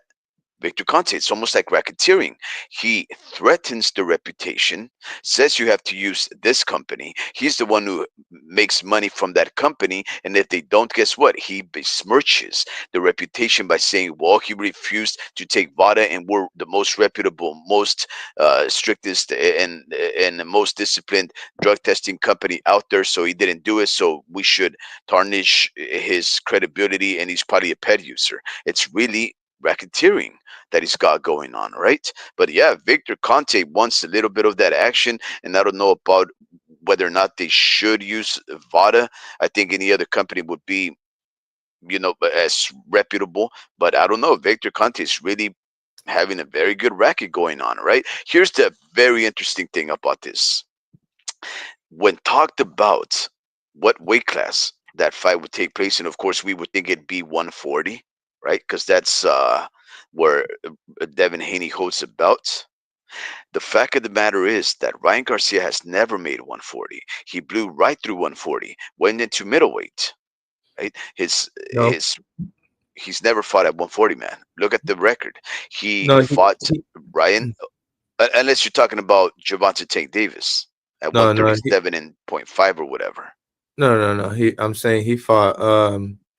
You're right. He did all that, but he always, he weighed in at 143. But that's Mhm. welterweight. You said Yeah, middleweight. welterweight. Yeah. Welterweight. I mean, he never. Well, he actually, I guess, he did fight at. Wait, how much did he weigh with Gervonta Tank Davis? I don't know, like 130, like you said, 137. I think like he couldn't Okay, weigh that so much. then he did But fight at 140. Okay, that's good then. So yeah. Devin Haney says that because he'd be in the long layoff and knowing that Ryan Garcia has not fought at 140 in a long time, right? And he looked very weak against Gervonta Tank Davis. He says his next fight will likely be at a catch weight of 143 to 140. Now we do know that if two fighters decide to put their belts on the line and make it a catch weight, if they all agree to it, the belt can be on the line. But that would be an exception that this organization would have to make for Devin Haney to fight for that belt at a weight catch higher than the weight that he actually holds the belt in. Like, for example, you cannot pass the threshold of 140, but yet this organization, if they want to make this a legitimate fight, they would have to allow it to actually be a 147, a welterweight defense, right? It's going to get very complicated. But what I'm trying to get at, Dream, is that the fight between Devin Haney and Ryan Garcia might actually not have a belt involved because it might be a catch weight of 143, 144. Think about that. Do you like that? Are you gonna pay for Say it that? again. Say it again. Devin Haney has said that his next fight would be at 143 and 144. We know that's Mm. in line with Brian Garcia also because he's been around 143, 144. So that would be a catch weight, which goes over 140 pounds, which 140 is where Devin Haney holds a belt. That would, in fact, not be a legitimate defense of that belt. So it would be probably a pay per view fight where there would be no belts. How do you feel about that? I do want the belts on the line. I do prefer those belts on the Absolutely, line. right? But as long as Ryan don't pop and no one pops and they settle it, that's all that matters. Like he can go back to it and it's up to Ryan to go for the legacy. You know, Mm, Devin still got the belts. He can go easily go back to legacy, and build that legacy up and get big fights. So Ryan, he can go do whatever he wants. He can move up as much as he wants because, um, I mean, he's not making 140 for a reason. He never wanted to. He always wanted to weigh in at 142 or 143. I forget which one. mm. So it's like, dude, do you want to go for the belts or you just, so um, yeah. To me, I like dudes that want to collect belts and want to become pound for pound one of the best fighters and pay per view stars in the sport and give me good fights. But Ryan can easily do that. Ryan can easily do that, but he does. He's like another Tank, but he actually fights in the wrong direction though. He doesn't care. You know, Yeah. you know, he don't want to go for the like. He's just in that same mindset. And he's like, "Oh, Tank's doing it, I'm doing it." And I'm like, dude, that's weird. Just go ahead. Yeah, There's so many news. There's so many news, man. yeah, Like, just Tank Davis just Canelo. said he would like to. No, wait. Well, I mean, yeah, yeah, that's another one. But I think that one's made of, the Browns. Let's just leave this last tidbit talking about Ryan Garcia. Tank Davis just a couple of days ago chimed in, said that he wants to tax the ass of Ryan Garcia, but it would cost the boxing world 150 million. What an Oh my God, this guy is such a despicable individual, so unlikable. What makes Abdul Wahid think that in one of the most frustrating fights of recent He years, contradicts right? himself so much. Well, let's think about it, right? Remember what happened between Tank Davis and Ryan Garcia, right? Ryan Garcia, he disillusioned the whole boxing world, right? He quit. He's He yeah. quit. He literally was having success and then he quit. He showed that he would quit, right? So Tank Davis is entertaining, taxing quote unquote the ass of Ryan Garcia, but he wants to get paid $150 million. Let me ask you, what makes this guy think that the boxing world wants to see a quitter like Ryan Garcia fight that guy for pay per view when he's the guy who's already beaten the guy? What? Why? What? Does he think we're idiots? Does that make any sense to you? No, no, it doesn't make any sense, man. It's like they're fighting and they're not even talking about belts. Let's talk about belts. It's like, dude, you don't even want to do that. So, I already kind of said what already wanted to say about Tank, bro. Right. Do Yeah. what you want. Yeah. I don't care. Just get out the way. Ryan, you too. Get out the way. I don't care, man. Like it's up to Yeah. you. Do you want to go for do you want to weigh in at 139? Do you want to 39 point whatever? Do you want to do that or do you want to just fuck off? Get out of my face if you want to just fuck off. I Yeah, don't care.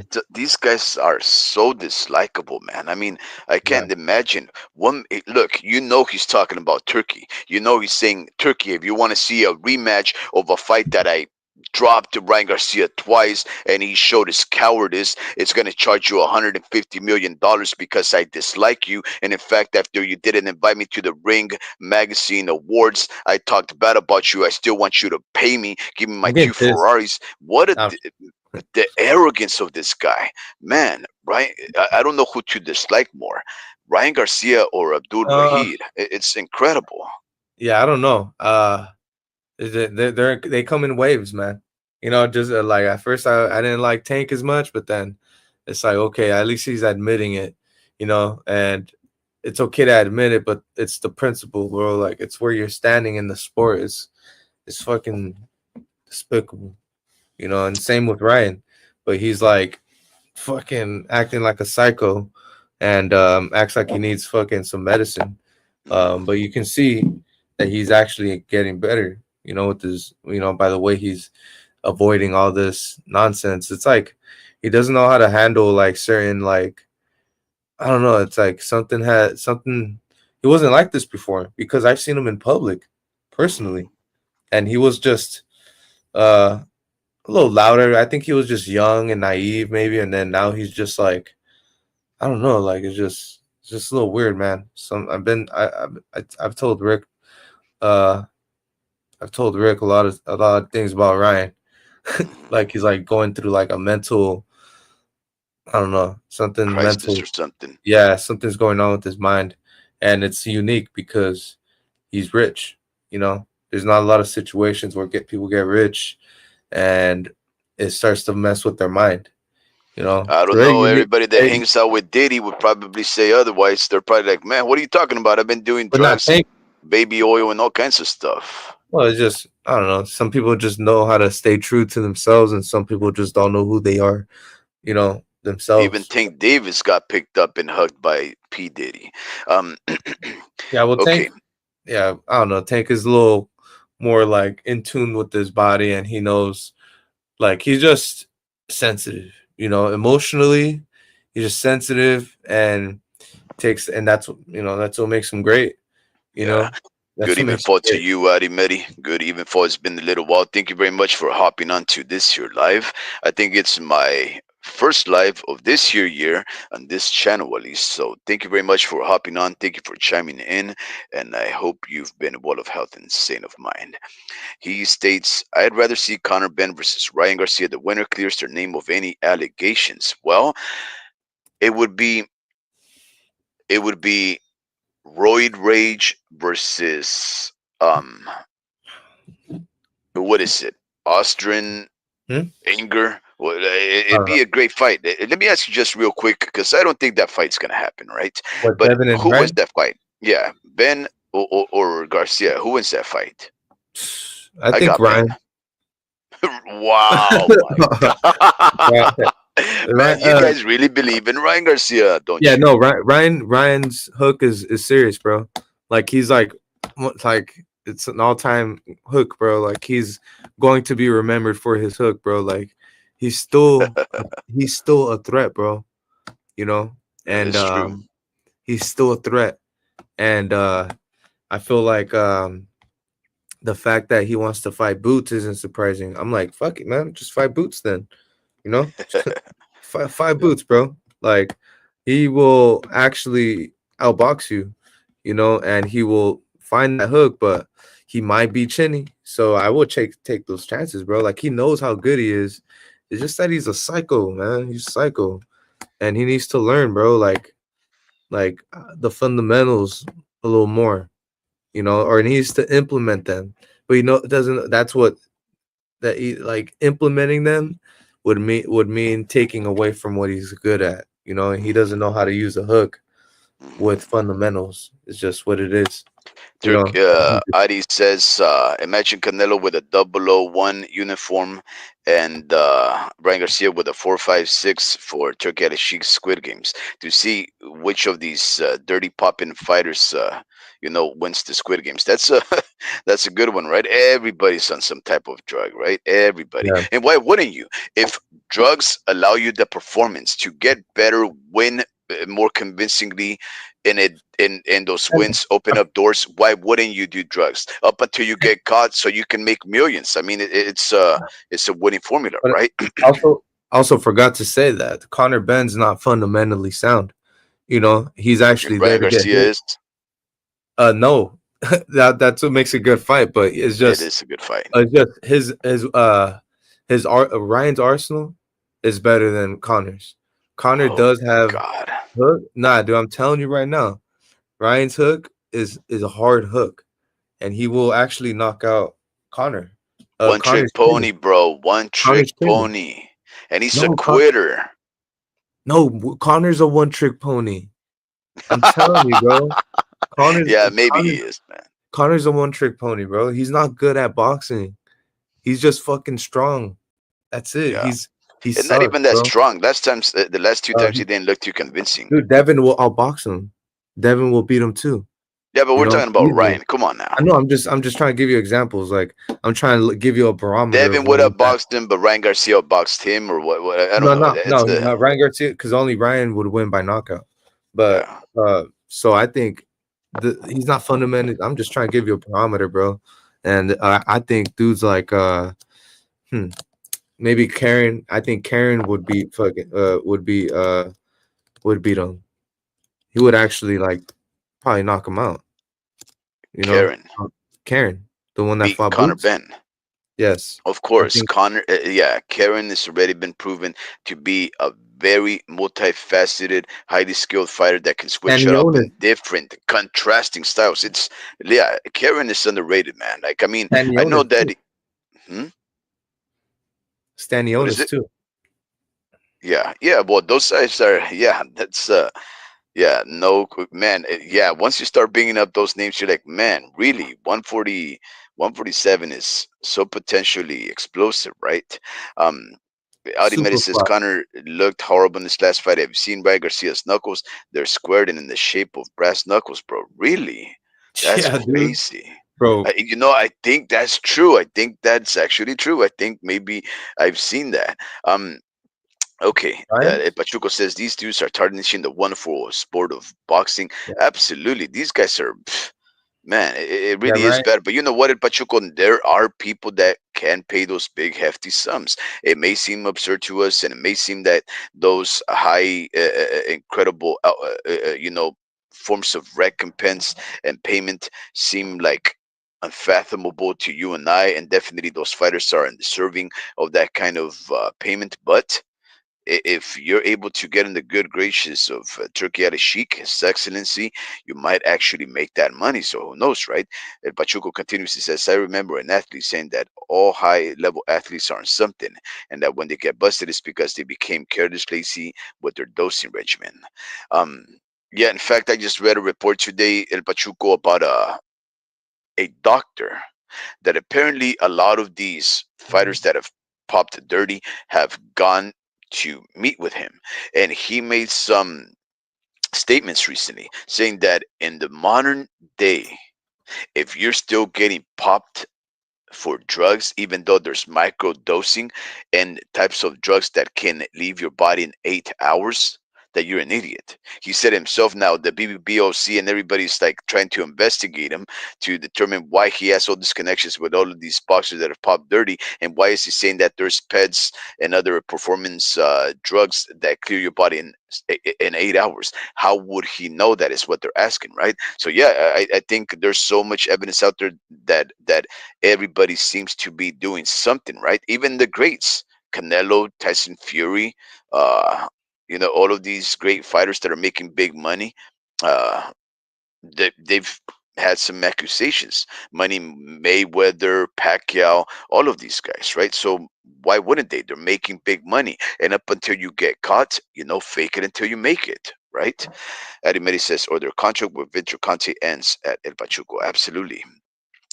Dream, there's so much to talk about, right? But I don't want to pull everybody's ears. I just want to say this. This seems to be good news, right? Errol Spence Jr. shoots down a Fandora fight. He says that fight's not next, and he admits that he is uncertain of when he will return. Is that good news for you? No, that's bad news on his part, bro. Like it's like, dude, he hasn't heard anything, heard from anything from Al Heyman.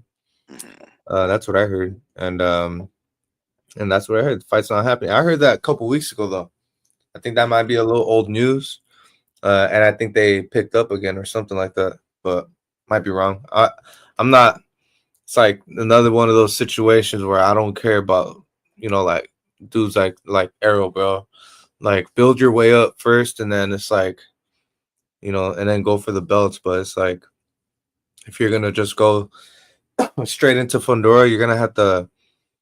I'm gonna have to see these fights being happen, bro. Like I want to see them like happen first, and then I'll believe you. But other than that, I think he's just trying to. I don't know. Just trying to. He doesn't know where to go from here after a loss. So, um, yeah, I don't know. It's like get out of my face, bro. I don't really care. So Fundora needs to fight someone. wait. Fundora needs to fight already. He's like But doing too much ducking with the belt, and it's like, dude, we get it. Like you have a belt now. You have to fight now. Defend that thing. Like come on now. I don't know. I don't know what they're doing over there. but so you're under the impression that the reason why Fundora, the Towering Inferno, and Errol Spence Jr. is not taking place is because the negotiations haven't it looked favorable for that fight to happen, or because Spence is saying, nah, I can't start off my career after a 2 year layoff fighting that guy. That's what it Well, sounds cause like to me. I think it's because like Adi Medi saying the WBA will not Wouldn't sanction it. sanction. Yeah, Yeah, so that bringing had up a to fighter happen. to another weight class after a 2 year layoff and fighting a champion. Right.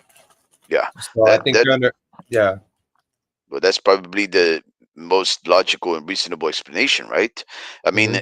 it seemed like Errol Spence was a man of few words. They asked him about it, and he just says, "No, it's not next." He didn't seem to elaborate. In fact, I was like, why not? Like, the negotiations and taking place. Mr. Al Heyman hasn't been able to convince the WBA to take it. What is it? But yep, I think that is correct. We go back to the same thing, right? You cannot bring a fighter that lost in the fashion that he did at 147, bring him up to a weight class, cut the line with all of these fighters that have been waiting for their opportunity to fight that guy, get the opportunity for a belt after 2 years. It's ridiculous. It would be corruption to the max if somebody was able to pull the strings enough to convince the WBA to give a loser. And I say that only in the sense of the true word, a loser, because he lost, not because he's a loser in life, Mr. Errol Spence Jr. Yeah, I think that's reasonable. When I heard that there was these rumors that those two gentlemen might fight, I was so disappointed. I was like, man, I mean, that's the reason why Errol Spence is one of my favorite fighters, especially was my favorite fighter at 147.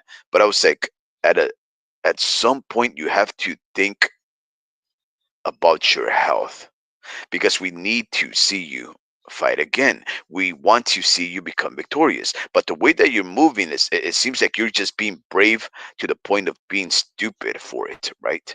But whatever, right? I guess you can say that they breed those Texans to be that brave, and yeah, that's absolutely true. The Tejanos are very tough like that, so yeah, I don't doubt that he would absolutely duck no smoke. But it's good to know that upon his return, he will not take in that caliber of threats at this moment, and hopefully they can give him a soft touch there, just to get himself back into action. And Dream, one last question for you. There's so much to report, but these are the current going-ons, right? Daniel Dubois, Joe Parker. It seems like that fight's taking place, right? Yeah, and last Crescenda undercard. Yeah. Yeah. And of course, you heard about how Luke Tyson Fury, he apparently, what, retired today? Yeah. This is like the third time he retired when he got popped for eating Rocky Mountain uh, Rocky Mountain oysters, right? Which are bull testicles for that nandrolone after beating, quote unquote, beating uh, what's his name? That guy, that big old Ukrainian guy. Forget his name. Um, Who? what's that guy's name? The Usyk? Ukrainian guy. No, no, no. The guy that free fought? Yeah, Who? the guy Uh who held the belt for like 10 years. oh, Klitschko. Klitschko. Okay, Huh. he well, Klitschko actually took it. She wants Klitschko to come back and fight Mike Tyson or some crap or Daniel Dubois or some stupid thing. It's like, oh my god, Nah, ridiculous, right? he No, was only no, gonna that's come true. back. That's true. No, He I'm was telling you on, the truth. he was only gonna come back if Usyk lost. Yeah. Oh, okay, good, good, good. Right, Daniel Dubois, he's on a tear. The last two fights, he's looked indestructible. And I think he fought two undefeated fighters and beat them both. Joseph Parker, similarly, came after beating Deontay Wilder. Everybody discounted that guy, thought he was going to get knocked out. He beat two guys. Both of these guys are winning.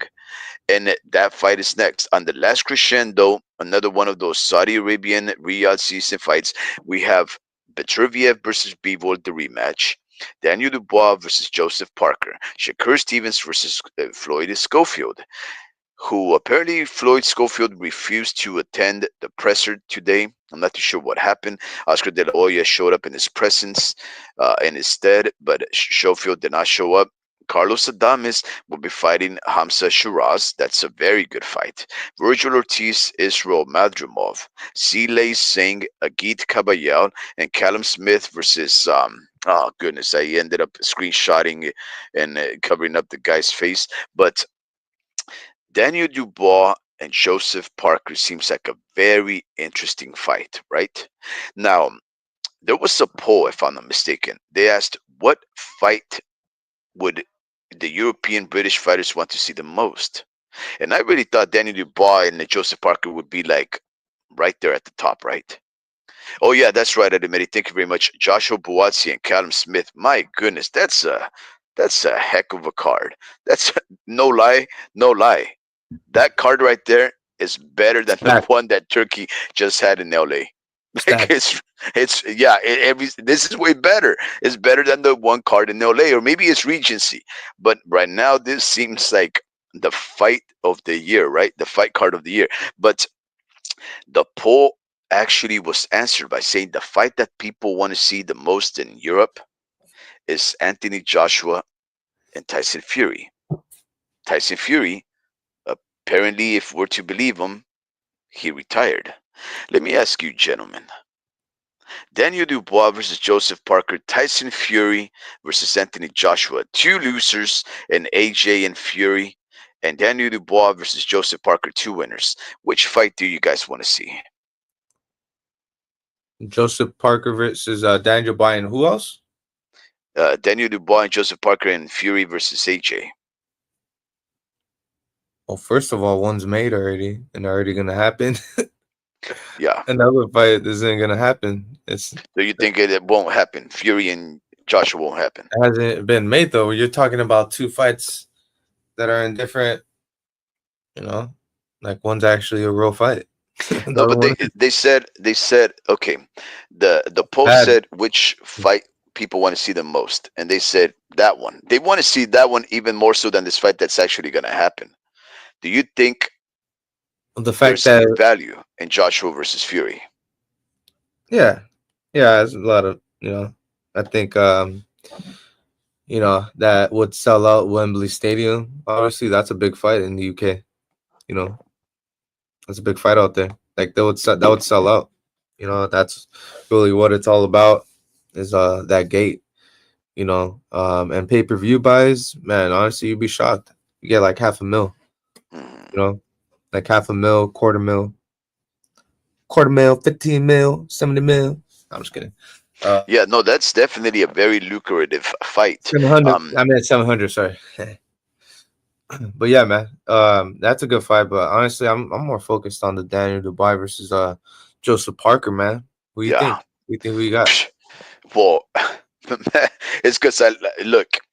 I'm so excited for these two guys because both of them have really upended the boxing world.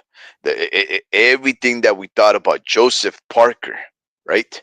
That he was nothing more than a B level fighter, a C level fighter at best. Now he's a B level fighter. He's actually has an opportunity to beat Daniel Dubois and become a A level fighter if he beats him, right?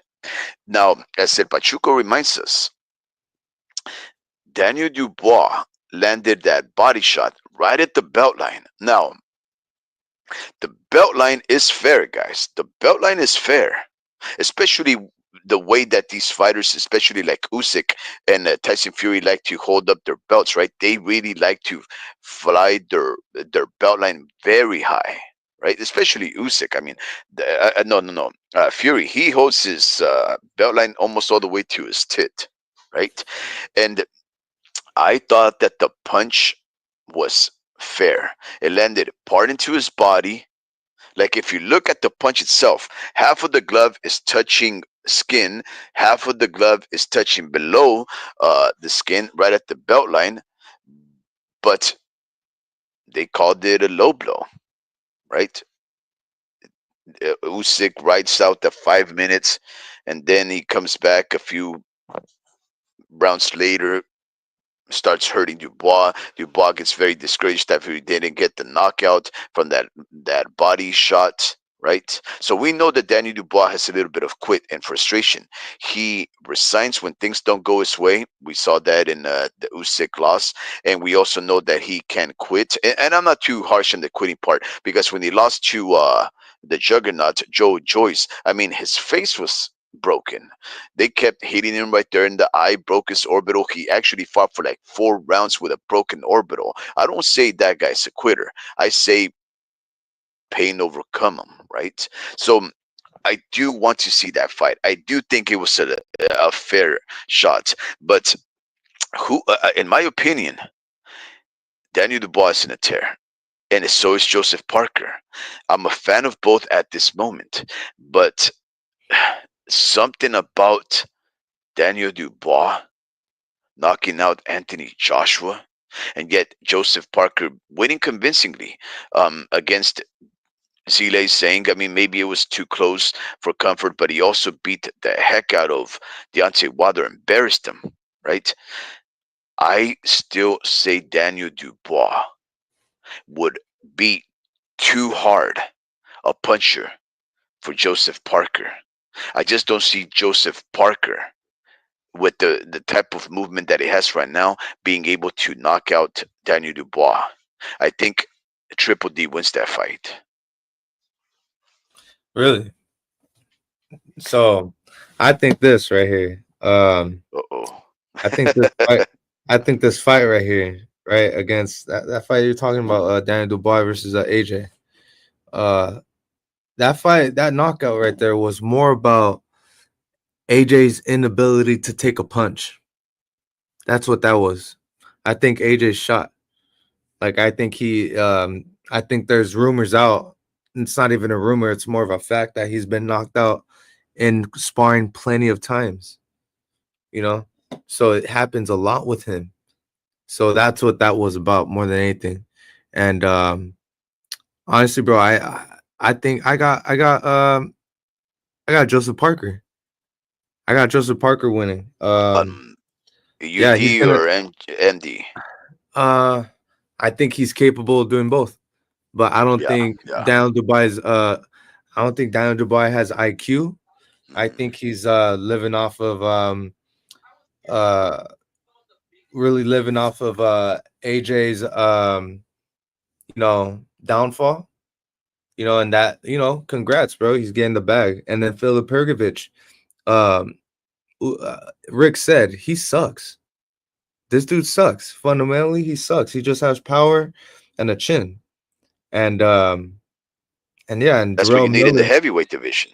Yeah, and Jarrell Miller, that's another dude that's like shot too. He can't even make 10 rounds, So and then obviously you have Usyk, and he got knocked out by Usyk, you know, in the ninth round.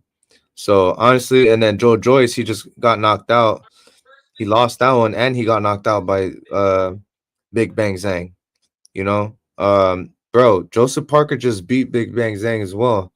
And that's a power puncher right there, bro. He punches harder, if not just as hard as Triple D. You know, Look at I got Triple Joseph D, Parker. bro. Just check this out, I right? got Joseph Parker by decision, bro. Check this out.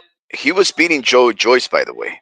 It was a very good fight, but until he broke his orbital, he fought Joe Joyce, who had a record of 11-0. After that, he fights a guy named Bogdan Dinu, 20-2. Joe Cusimano, 19-3. Okay. Trevor Bryan, 22-0. Kevin Lorena, 28-1. Alexander Usyk, 20-0. And again, depending on what you saw, he may have knocked out Alexander Usyk, right?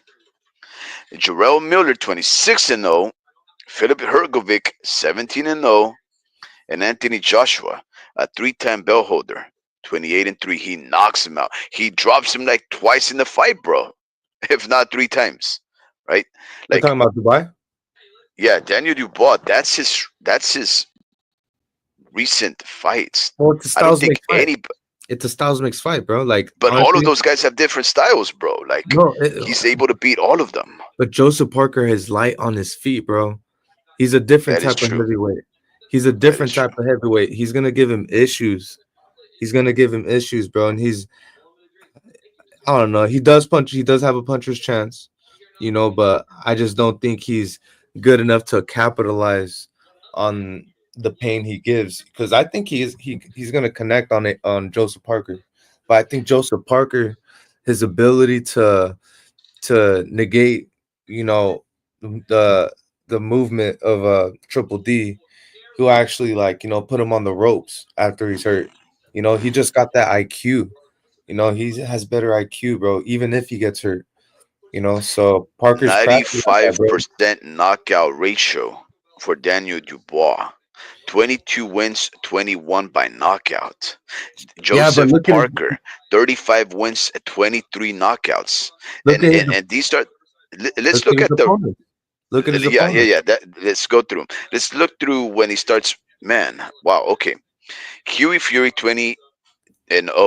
That's Josh why I think he's lost gonna get to knocked Anthony out. Joshua. Yeah, he lost to Anthony Joshua. He lost to Dylan White in a row, right? And let's go back to when he starts coming on a tear, right? He beats Shondell Winters 13-2. Now he goes to Junior Fall, fellow Aussie, if I'm not mistaken, 19-0. Beats that guy. Derek Chisora He 32 and knocked out 10. Big Baby Miller in the 10th round, very last minute though. Okay, You know, Joe. That's true. Joe Joyce 14-0. Jack Macy 20-1. Faya Apelu 15-3. Simon Kean in a 10 round. 23-1. Deontay Wilder beats that guy. Zile Singh, he's able to, you know, outpoint that guy. And Daniel Dubois is next. I mean, not bad, bro. Not shabby. Now I think this is the thing with Triple D. He only loses by knockout. So I'm gonna sprinkle some on a knockout, but I wouldn't. He just like I don't know. He just doesn't know how to go the distance. I guess I don't know. He almost made the distance with Jarrell Miller.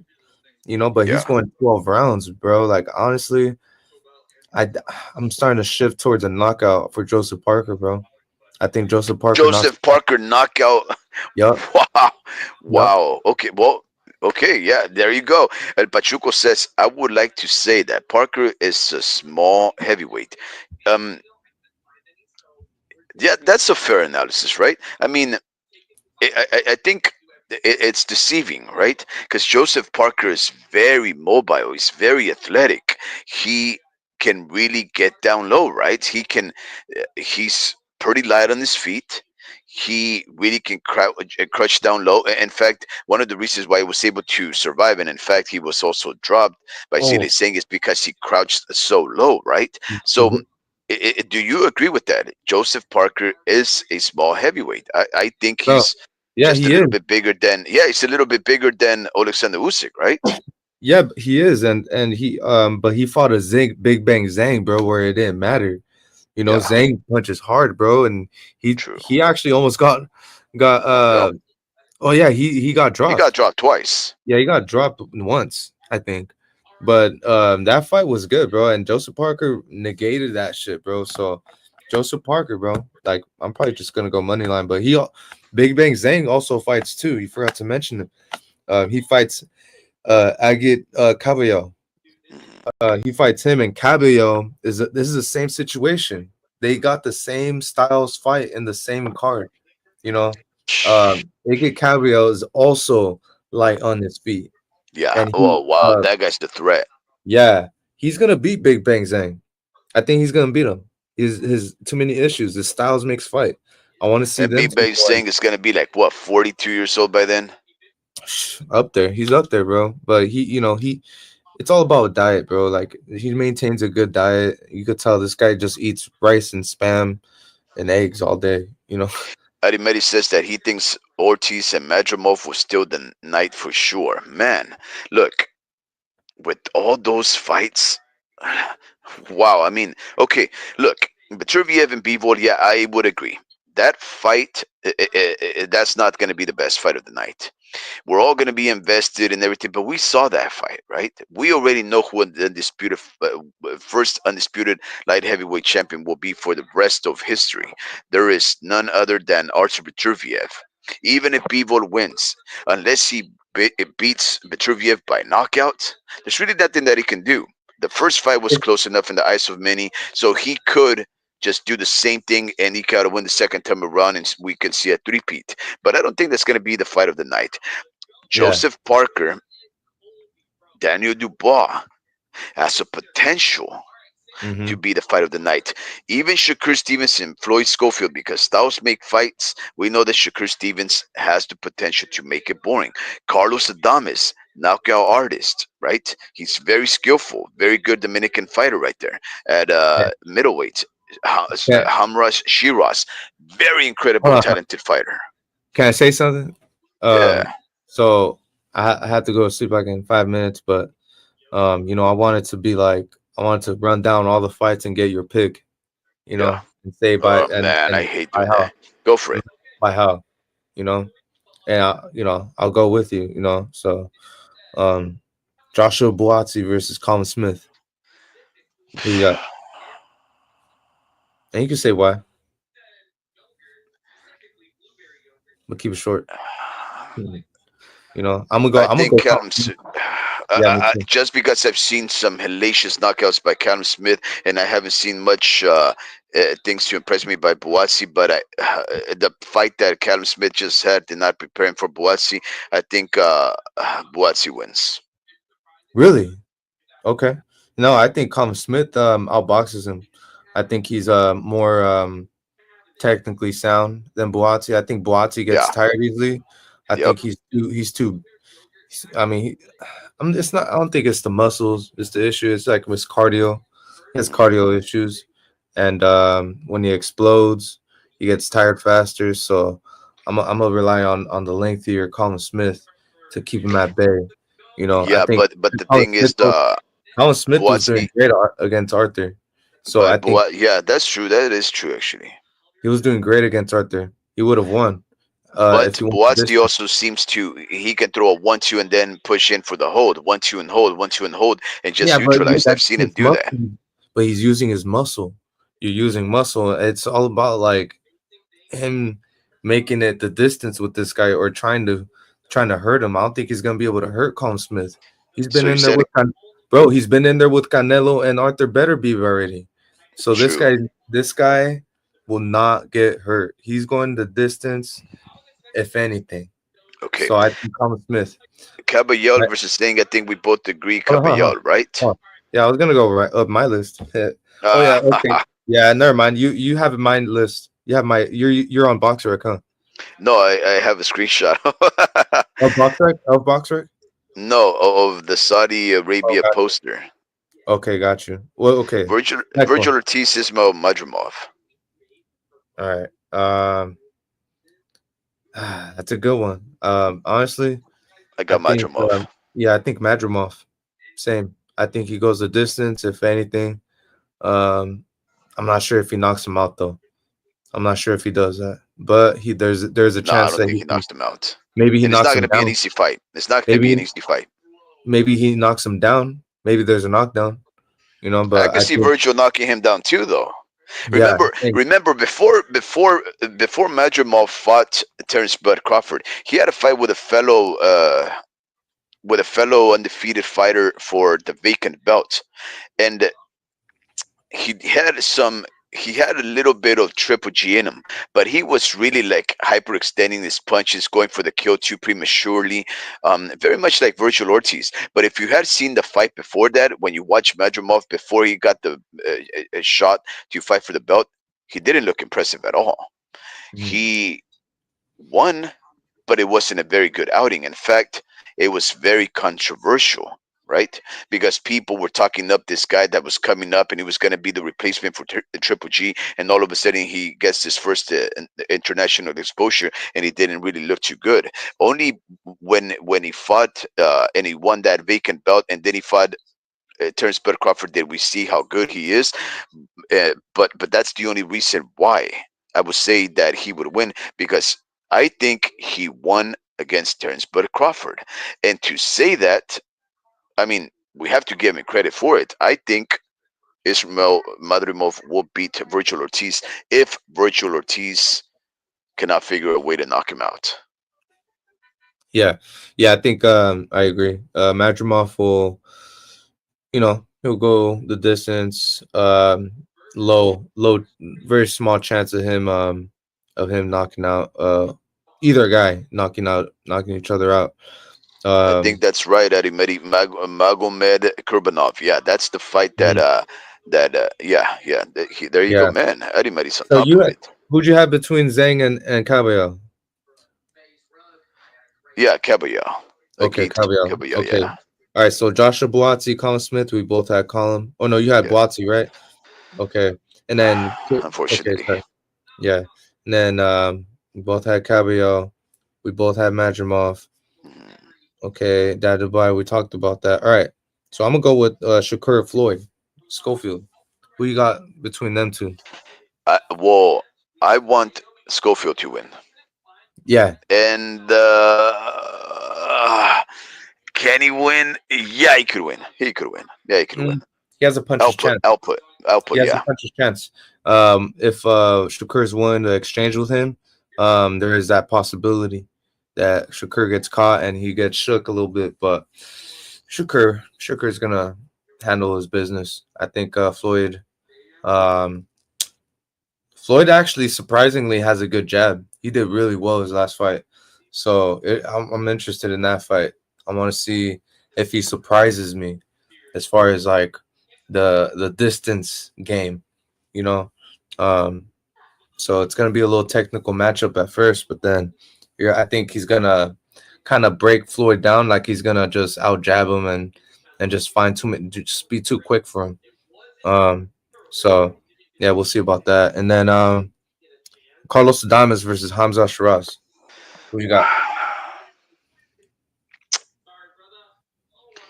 Man, just because I haven't seen Adames fight in a little while, but I did see Shiraz and he looks good. Um, and I think Turkey Ali Sheik really likes Shiraz. And because Shiraz, if I'm not mistaken, is a Frank Warren fighter, no? I believe so. Yeah. Yeah, yeah. I trust Frank Warren fighters right now. I would have Well, to go with Shiraz. really? Yeah. No. What about Yeah. you? I got Carlos Adames, bro. I got Carlos Adames. Um, I think Eddie Medi would like Adames. to remind you that he fought and struggled against Terrell Goucher, though. I also like to say that Shiraz was shook against Amo Williams, who's not a good boxer. You know, True. I think Carlos Adames is a good decent boxer, but not only that, he knows how to find shots when you're hurt.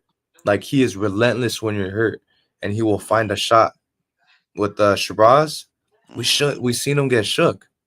I think Carlos Adames is gonna knock him out, bro. I think he's gonna knock out Shiraz. Whoa! Like I that fight is love that dangerous, kind of bro. talk. He's gonna that fight was dangerous for Shiraz, and when I seen that fight, I was already gonna put the knockout because that was evidence right there. That was evidence right there. Shiraz does not have a chin. He is baby Amir Khan. I bet you right Wow, there. that you know what? You're just saying that because he's Muslim, bro. I know you're saying that because of that. Nah, nah. What other commonalities do they have, man? I mean, I don't know what other. They both got shook and watch, bro. The glass has cracked, and eventually he will be considered a glass chin. You know, once he is broken into. You know, I think Carlos Adames is gonna, you know, he's gonna knock him out, bro. I'm telling you, he's like he's actually punch placement is really good. I do think he knocks him out, bro. Hamza Shiraz. Um, doesn't yeah, he doesn't have that chin, bro. So yeah, and then yeah, now for This the is the main event, last question. Adimeli says, "What about Siyad Al Mayuf?" Siyad, something tells me that's a joke, man. I don't know. Siyad Al yeah, I Mayuf. know. Let's see. Wait. Is Siyad Al Mayuf? No. There's Now this don't other fall for it, kid. dude. It's a trick. It's a what's the joke? What's the joke, Adimari? I don't But know. What's the joke? Siyad yeah, Al Mayuf. Al let him Mayuf. tell us later. But yeah, Arthur Betterby versus Dimitri Bivol.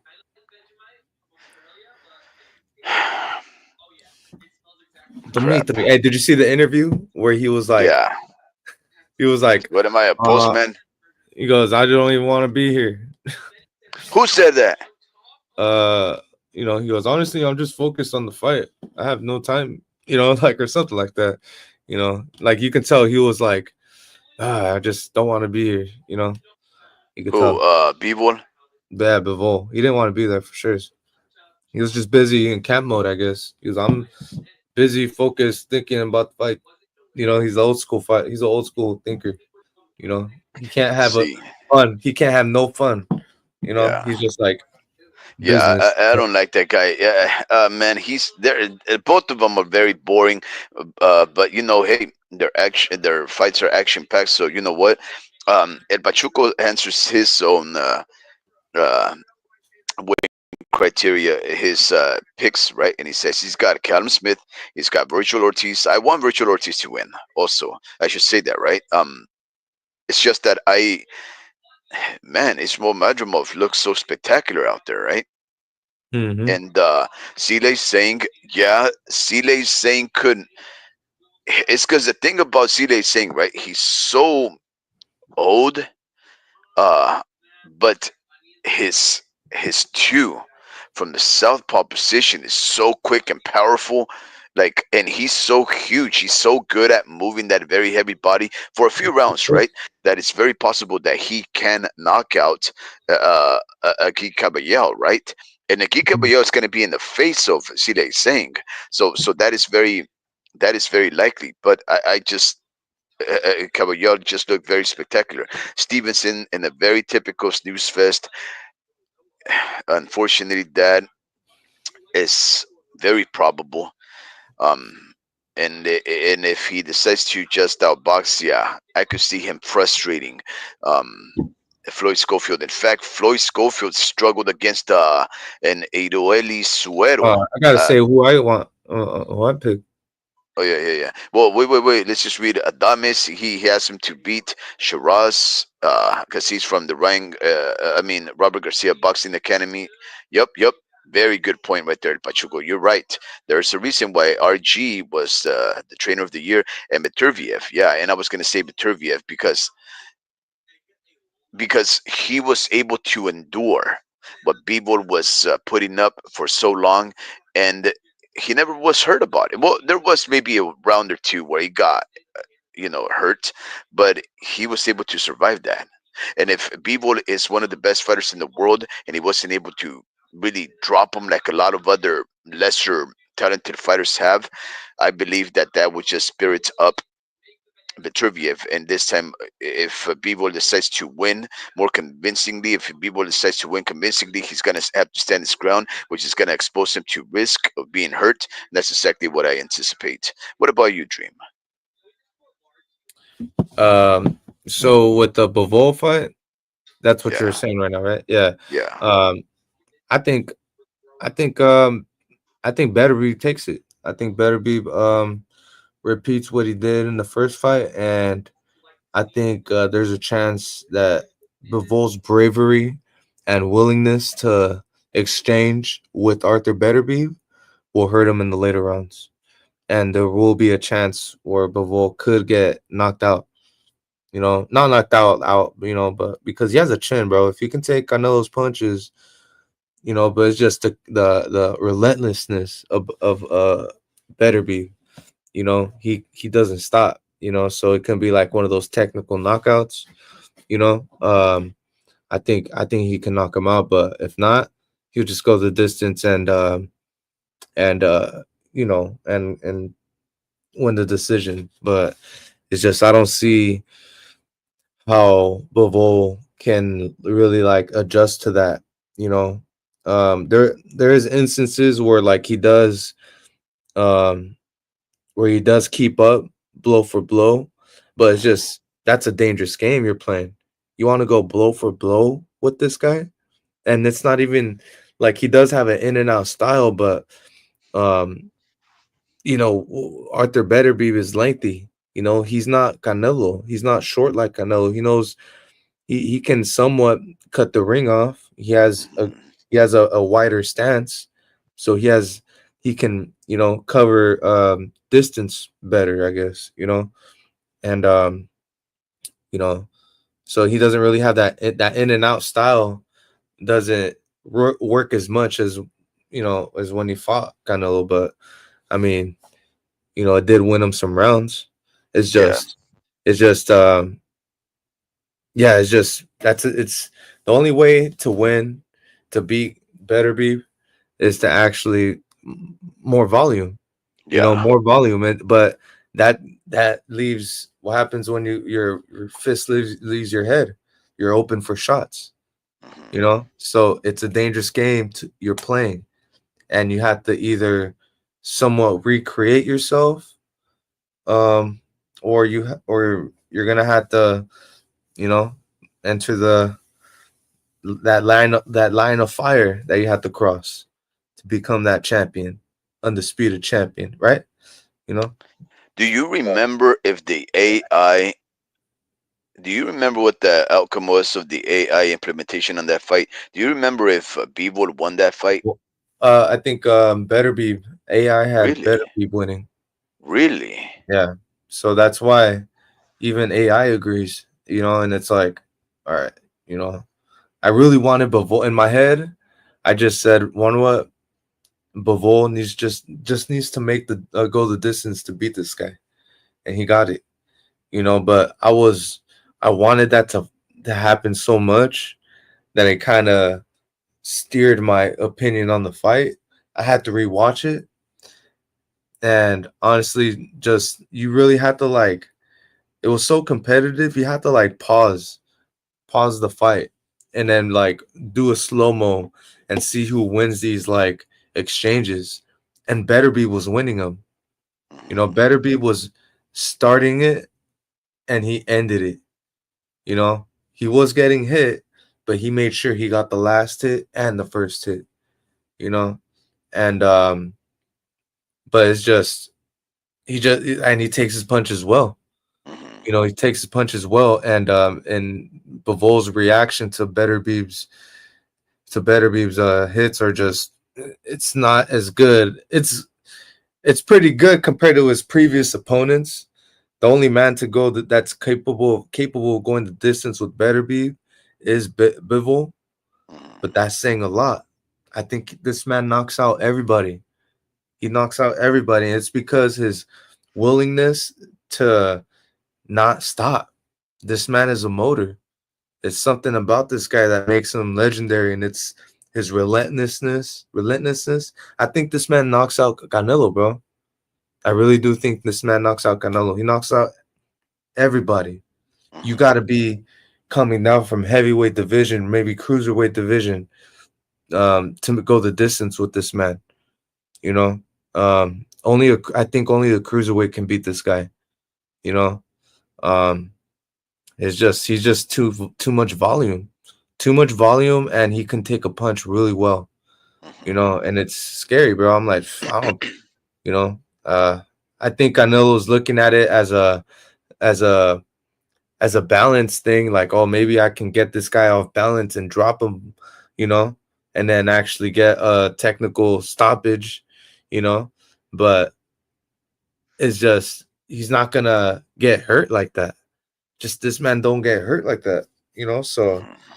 um I don't know. That'd be crazy if Canelo fought him, but um I don't think we didn't he. even yeah, we didn't even talk I about think that. he Canelo needs to go down to middleweight or give it up, right?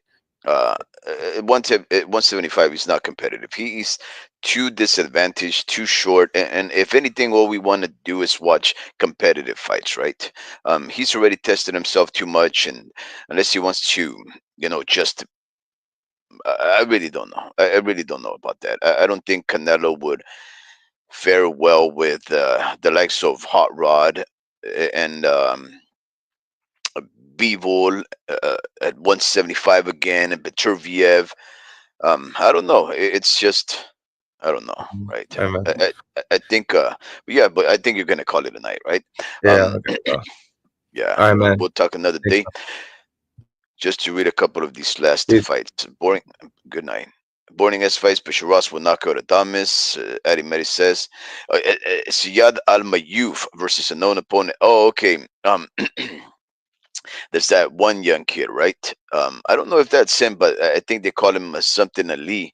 He's a very good fighter, up and coming. So I'm not too sure if that's him, but that's going to be a very interesting, undercard, to say the least. But the main card is going to be very good. Heidi Meri says, I think he beats Usyk too, although he said Usyk is too strong. And then Pachuco says, I had Beterbiev beating Bivol in the first fight. Beterbiev rocked Bivol a few times, yep. And those body shots that a lot of people don't really appreciate, those body shots really took a toll on Bivol's body. That's really the reason why he was being pushed all the way to the ropes and having a circle around in order to disengage and dissuade the forward aggression power of Artur Beterbiev. Ladies and gentlemen, the world is a scary place, right?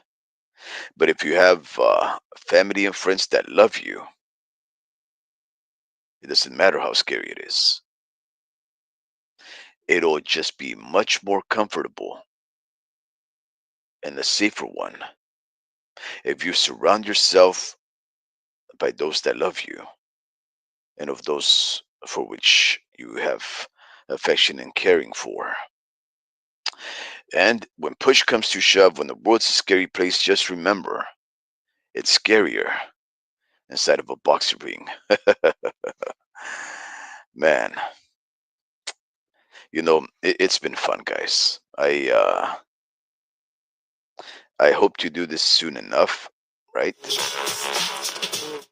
But until then, just keep up whatever you're doing. Be safe out there. Make sure you watch boxing. I know we've had a few very slow weeks, starting Christmas, New Year's, and even this beginning year. It's been very slow. We only had one North Wild card, and it was a boxer event. You had to subscribe to Peacock, of all things, to watch that event. But starting this weekend, we're gonna have some good fights. So we'll be talking more about the going ons of the sport of boxing, and maybe we'll talk about other stuff besides the sport. But for the time being, this would do. Just little things that I just wanted to get your guys' opinions on, and it's been fun. I really do appreciate every single one of you that showed up, Mr. Vince Vargas, Eddie Medi, the Mexican G, El Pachuco, and everybody out there that's listening in. Thank you, Dream, for hopping on here. But everybody out there that wants something out of the sports, and most importantly, something out of our life, I hope for you the best. El Pachuco, great show. I'll catch you guys next time, of course. We'll catch you too at Pachuco. I many peace out to you. Hope you are well of health and sane of mind. For Dream 123, and of course your interlocutor, Warp Speed, engage.